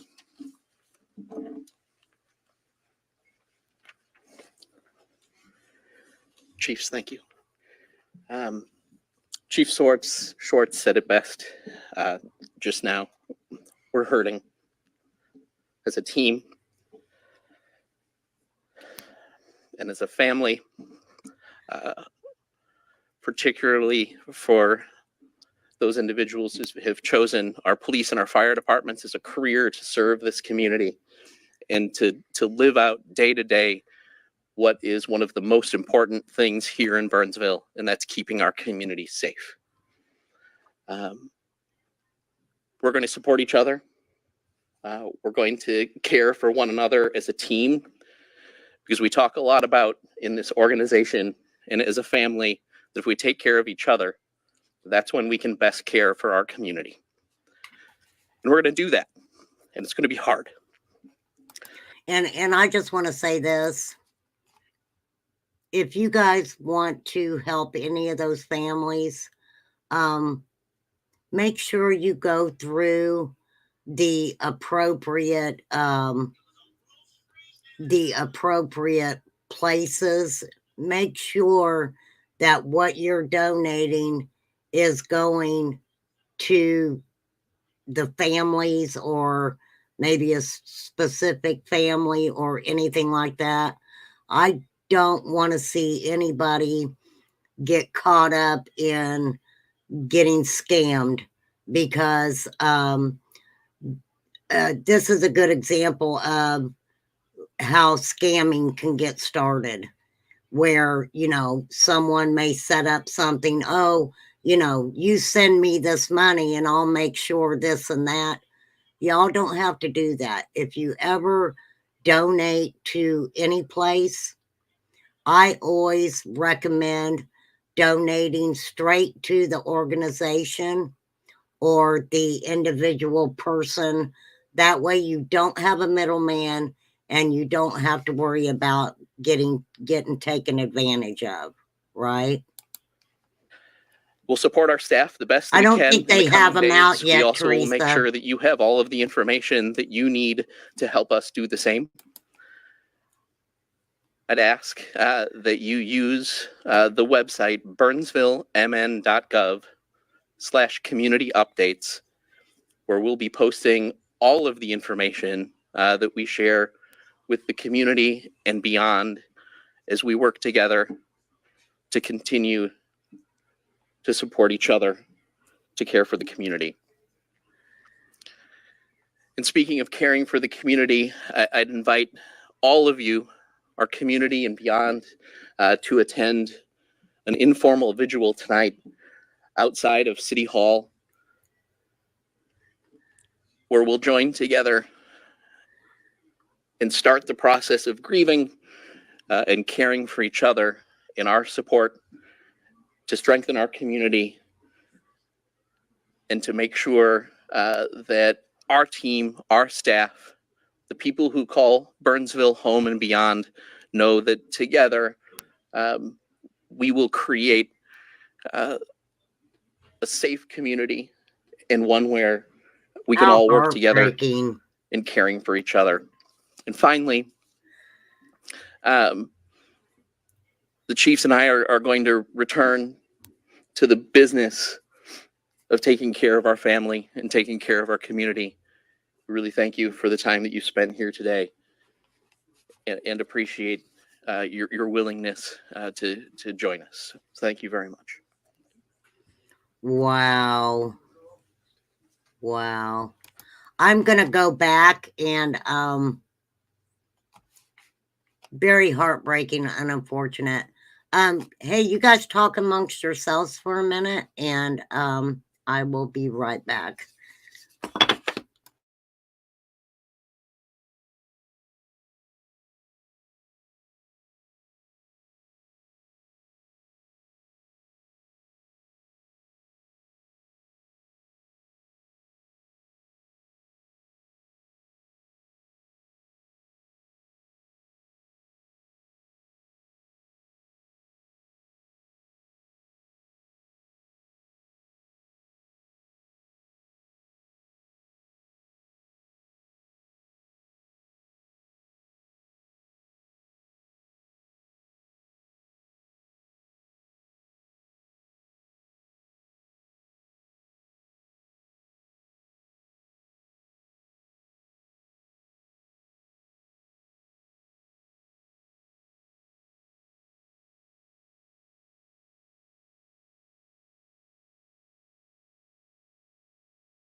Sorry, guys. I gotta stretch my leg every once in a while.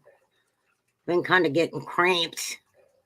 Okay, now I want to go back to where I want to hear again exactly what they're saying transpired.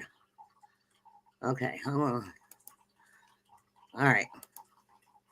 Difficult and emotional day here for our community and our team.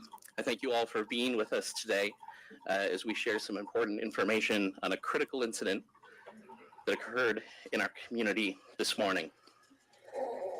Today, we'll have several updates for you. First, Drew Evans from the BCA will provide an update on the critical incident that occurred. And then both our police chief and our fire chief will make comments about this difficult day in our team and our family here in Burnsville. Words can't express how hard today has been. We know that people want and need information, and that's our role in providing good government and good service to the community. And we want to also make sure that we take good care of our team, the people who serve this community day in and day out, and their families. So thank you for giving us the grace and the patience and the understanding to. What happened in this, Vic, is 2 police officers and a firefighter / EMS worker were pew-pewed and unalived by a suspect that when 911 was called, it was stated that there was a family in danger due to a DV call. And when they got there, that's why I'm going to play this again so you can kind of hear exactly what happened. My youngest son is Adam. He wanted to be a police officer. It didn't work out. I don't know how these families do it, but they are heroes. Absolutely. Absolutely. To inform their loved ones, to take care of our team, and to even process this ourselves. With that, I'm going to turn it over to Mr. Evans with the BCA. Okay. I played this again, Vic, so we can Good afternoon, everyone. My name is Drew Evans. I'm the superintendent at the Minnesota Bureau of Criminal Apprehension, and we've been asked to investigate this matter, and I'll provide a quick update. First, thank you on behalf of the team here for all the law enforcement support, the governor's support, the commissioner of public safety support, for everybody that's having just an incredibly difficult day. This is really a terrible day for the city of Burnsville, all of the residents, the law enforcement and fire communities that are mourning the loss of these public servants that occurred early today. At approximately 1:50 a.m. on February 18th, Burnsville police were called to a residence in the 12,600 block of 33rd Avenue South on a report of a domestic situation where a man was reported to be armed and barricaded with family members in the home. We later learned that there were 7 young children in the home. 7 children. 7 children. The man barricaded them in the home. I cannot imagine what was going through the mind of 7 children.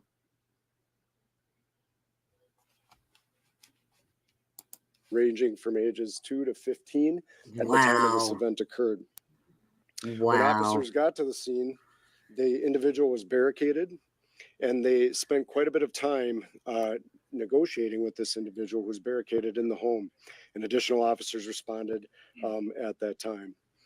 At one point during that barricaded situation, the subject opened fire on the officers in the home, and officers Elmstrad, Ruge, and Finseth for the fire department, Mr. Finseth, were killed by the gunman during the response. One other officer, Sergeant Adam Medlicott, was injured and was shot as well, where he's suffered non-life-threatening injuries, but has been treated, is in the process of being treated. At approximately 8 a.m., the subject was reported to be deceased in the home, and later that morning, those other children and family members were able to escape from the home. Residents are asked to allow our teams to stay away from the area and allow our teams to complete the crime scene investigation that needs to occur in that location still at this time. I'm going to go through quickly just a little bit of background on the officers before I... Okay. I'm going to stop it right there. Wow to the wow. Now, what I'd like to ask of everyone, as you kind of follow through this case, and I want to keep up on it. I want to know why it happened. Okay. I want to know why it happened. What I ask of you guys is that as you're following along this case or any other cases, always try to stick with the facts. Always try to stick with the facts. Because what happens is when you start listening to a lot of the hearsay or even people's opinions and stuff like that, it changes the trajectory of, you know, what the case should be anyway. Okay. And we've seen that happen many times with a lot of these cases. So, you know, it's just important to me that I always try to stick with the facts. I've said it many times. If it's in my opinion, I'll say it. If it's hearsay, I'll say it. You know, I'm a big receipt person, and I know that some people get kind of thrown off on me if they say something in my chat and I say, can you send me a receipt on that? Can you just email it to me or whatever? And the reason I do that is because, you know, a lot of misinformation is put out on a lot of these cases. And, you know, I kind of just like the facts for sure. You have to. And, you know, talking about the Summer Wells case as an example of first responders, these individuals who volunteered their time to go to a really, it was the weather, the conditions that these searchers were going through when they were looking for Summer was horrible. It was horrible. I don't think, I know that, you know, there were some channels who talked about the searchers and things like that, but I always try to tell people that those men and women were human beings with human emotions. Some of them had daughters Summer's age. Some of them were aunts, uncles, grandma, grandpa, mom, dad. You know, a lot of those people left looking for Summer and went home to their own children and, you know, things like that. I couldn't imagine. I couldn't imagine the feelings that went through them when they couldn't find her. And probably to this day, there are probably some of those searchers that still think of Summer. They didn't find her. I couldn't imagine being out there. Okay. You're talking about the weather conditions were just horrible. The environmental conditions were horrible. Okay. But they did it anyway. The exhaustion for some of them was horrible. I couldn't imagine walking and calling for a child and just hoping that you hear that little voice just holler back and not get that after searching not 1 or 2 days.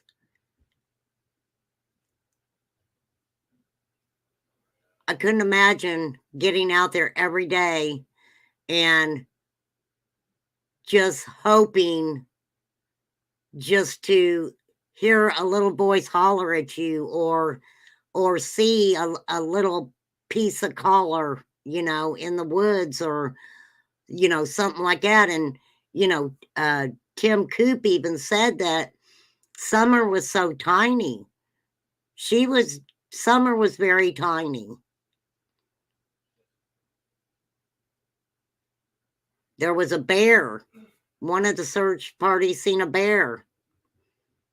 They came up on an area. Twyla from EquiSearch talked about coming up on an area that had a bunch of paraphernalia, substance paraphernalia. Said that the smell was so horrid. Said that a group of them actually got sick. They actually got ill from being in that one specific area.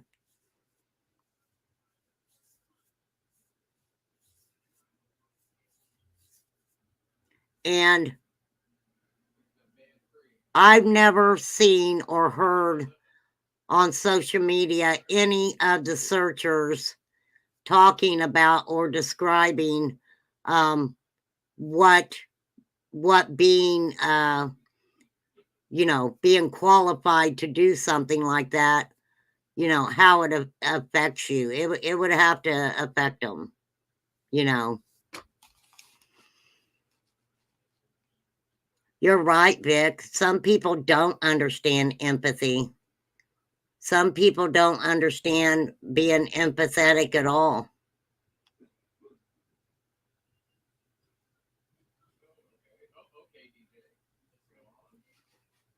I think some people get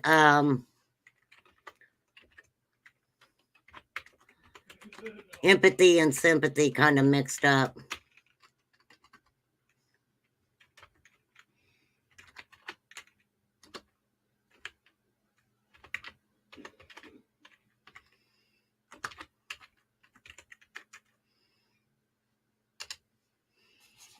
What's the difference between empathy and sympathy?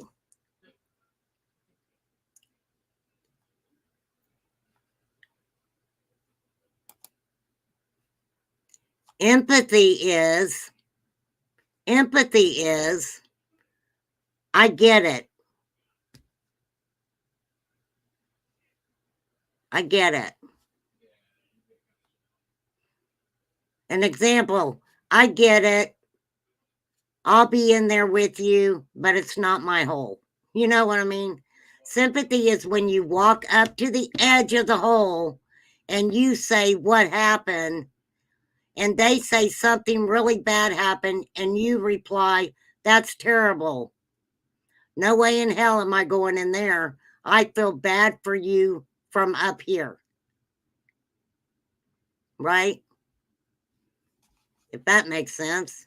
That's the example they used.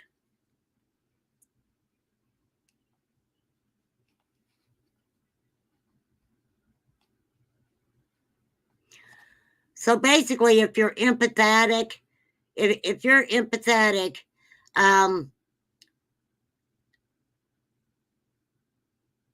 you feel what that person is feeling. like something happening and someone crying, and you see that person crying, and you know, you're like, I feel you, I feel your feelings, right? And you cry also. Sympathy is just like you feel sorry for the person, right? I feel sorry for you, I feel bad for you. But it's not the emotion. It's the emotion isn't there. Right. Good example, Teresa. When someone passes, you give your sympathy for the loss. You will always have empathy. It's instilled in you for all. Sympathy is for a situation. Yeah, I agree with that. I think empathy is it's more of like an emotion type thing, for sure. And see, there's a lot of people who say that they're empaths. They say they're, you know, people can be, you know, be an empath. I sometimes think that I'm empathetic because I could be totally mad at somebody and still feel bad for them, right? And depending on their circumstance, know the feeling of what they're going through.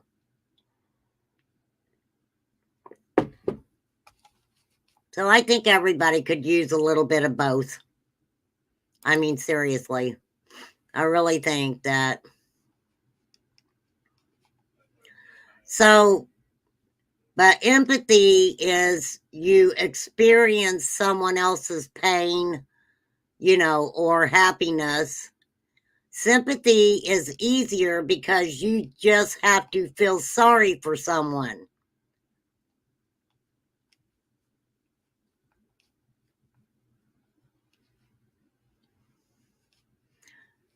That'll be it.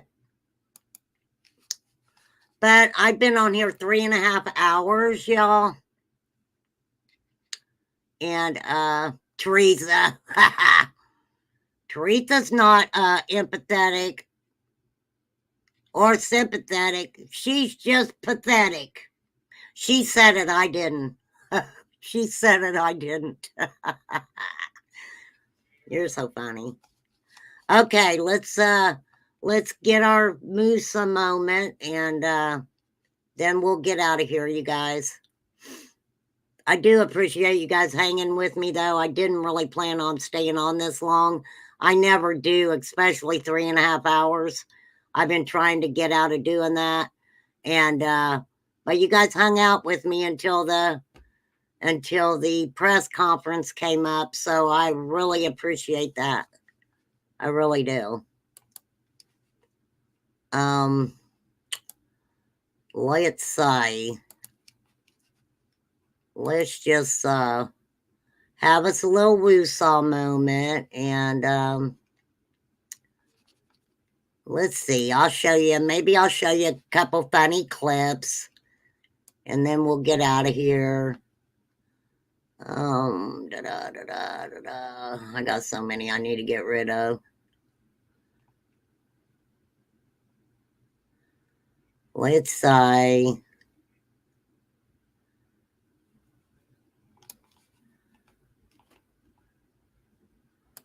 I still love my kitty cat one. This is my favorite one. This is my favorite clip ever. Right here. Oh, wait, darn it. My low budget channel. Hang on. Then it hasn't kicked in yet. Shoot. Uh-oh. All gone. I don't know where the hell that come from. Hold on. Lord help us. I don't know what the hell. I don't know what the hell went on right there. I really don't. It wasn't good, though. Here it is. Here you go. Can you let go now? You feel better? No. I love this. This is my favorite clip in the whole wide world. You feel better? No. Then it hasn't kicked in yet. I want a cat like that. I want a cat like that. Oh, thank you, Teresa. Yeah, Teresa's usually like, you're at 2 hours, lady. Oh, the little girl. Oh, let me find it. I know it's in here. That's an old one. That's the one where I'm like, that's me. Okay, it's right in here somewhere. Let me find it. I will find it though, I promise. I think it's this one. If it is, this is me when I was younger. There you go. The fuck? The fuck? Come out, you little bitch. The fuck? Come out, you little bitch. Oh my Lord. I got one where is it? Oh, I better not show that one. Let me see. I'll find another one. I got some pretty good ones. I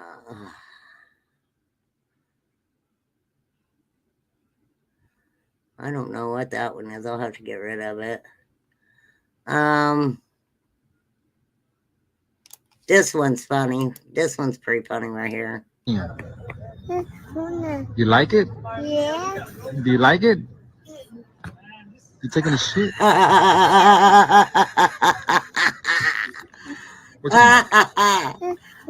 You like it? Yeah. Do you like it? You taking a shit?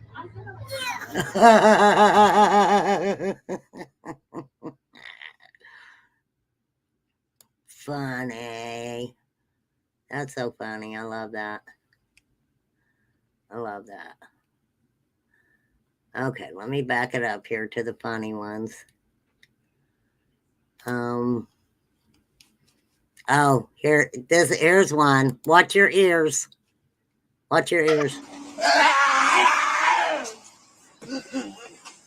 Oh.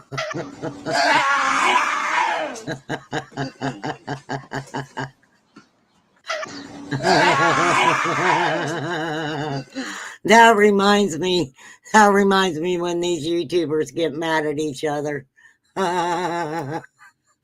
They be chasing each other around. Never getting to touch anybody though. Freaking hilarious.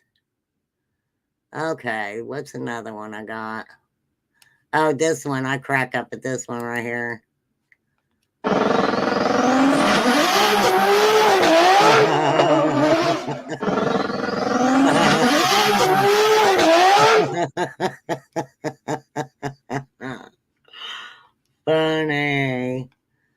Funny. Okay. All right, you guys. I don't know.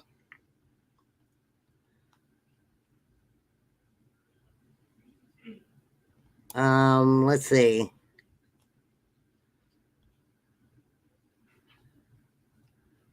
Oh, that's a scream. I don't want to hear that. Here you go.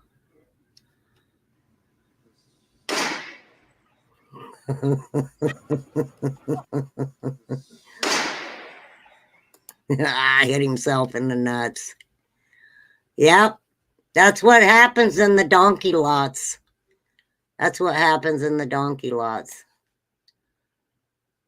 For real. I think this one's really cute.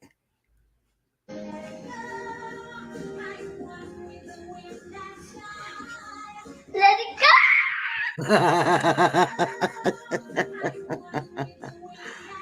That is so cute. Let it go.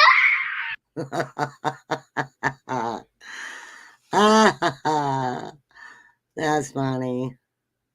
I don't even know what all I have. Seriously.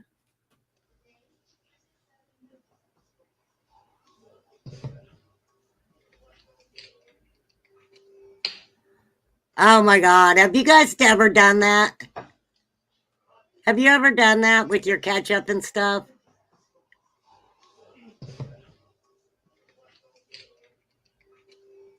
Have you guys ever done that?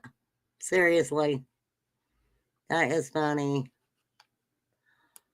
Okay, let me see what else I have. Da-da-da-da.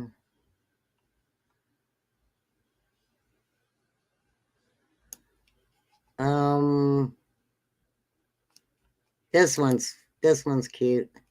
Shakira, Shakira, ¿eres tú? Wow. Shakira, ¿eres tú? Wow. Shakira, ¿eres tú? He's got he's pigeon-toed. Wow. Shakira.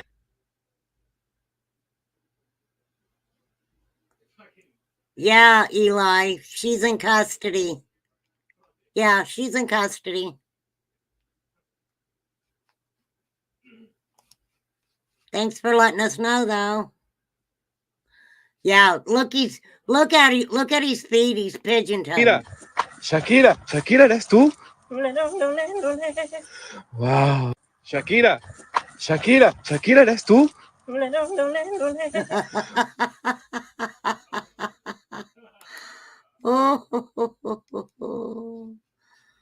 Oh, lordy, lordy. Funny. I can't remember what half of these are, to be honest with you. Here's one. Let's see what this one is.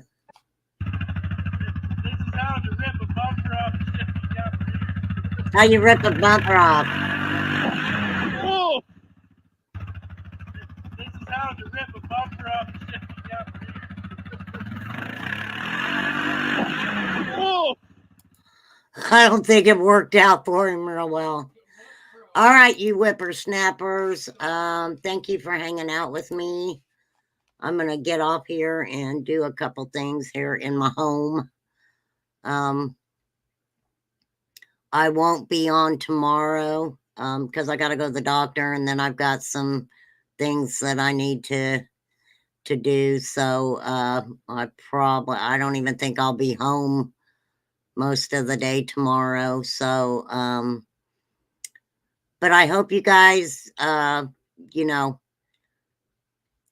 at least got to see a couple different cases that were going on. You know, like I said, with them just happening today, you know, to get them out there and people can know about them. So thank you, Teresa. Thank you very much. Yeah, thank you, mods. It was really nice. We didn't have any trolls or anything today. And we don't really have a lot of trolls all the time anyway. I mean, we can kind of figure, depending on what we're talking about, we can kind of figure if, you know, if we're going to have trolls or not. And we really don't have a bunch of trolls over here. So it's really good that way, though, not to have a bunch of them. That's the thing. That's the thing about it. I mean, you know, when people come into chat, my chat and my subs like automatically know if somebody's a troll or not, for sure, because we're so mellow over here. I got all my subs are good people. So I hope you guys, you know, got a little bit of,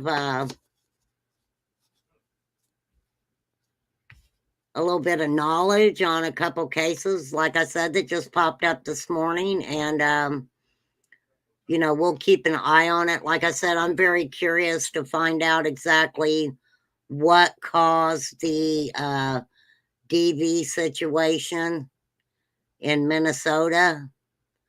And I want to keep up with the UK case with the 3 children that were unalived. I want to know if the woman, what relation she was. And, you know, an update may have already come out, but I haven't went and looked at any updates at all. So, for sure. But I do appreciate you guys, and thank you so much for hanging out with me. And I will see you on Tuesday. We are going to talk about summer. Let's do that on Tuesday. I'm going to pull my notes, and we'll just talk about whatever you guys want to talk about. I thought about having a Q&A just to see, you know, see what y'all know, see what I know or don't know. We'll figure something out, but Tuesday will be a day for summer. And so we'll plan on doing that. And it will probably be early. It will probably be about 2 or 3 o'clock again. I seem to do better when I do it earlier in the morning than later in the evening. But I appreciate you guys coming and hanging out. I appreciate everybody new who came into chat. I do try to welcome everybody and say hi to everybody. My mods are wonderful about doing that. So if I did miss somebody's name, it wasn't intentional at all. So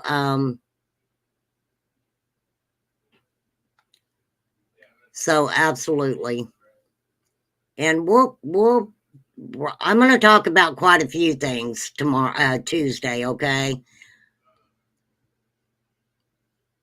Weird stuff. But it's all weird stuff there. Okay, I am going to get off here, and that way my OCD doesn't kick in and keeps me hanging out for longer, because I know that people get tired of me after a certain amount of time. And like I said, I probably wouldn't even have stayed on this long, but I was waiting on the press conference. So we got the press conference. You guys have heard the facts on that so far, and we will try our best to keep up with the facts on that. So thank you guys for coming in. I appreciate you. It don't cost a dime to be kind. If you got to get a little feisty, you go right ahead and do it. And I'll see you guys on Tuesday. So if you need me, my email is in my channel description. Feel free to throw me an email. Vic, I wanted to ask you, can I show those pictures that you guys sent me? Can I show those?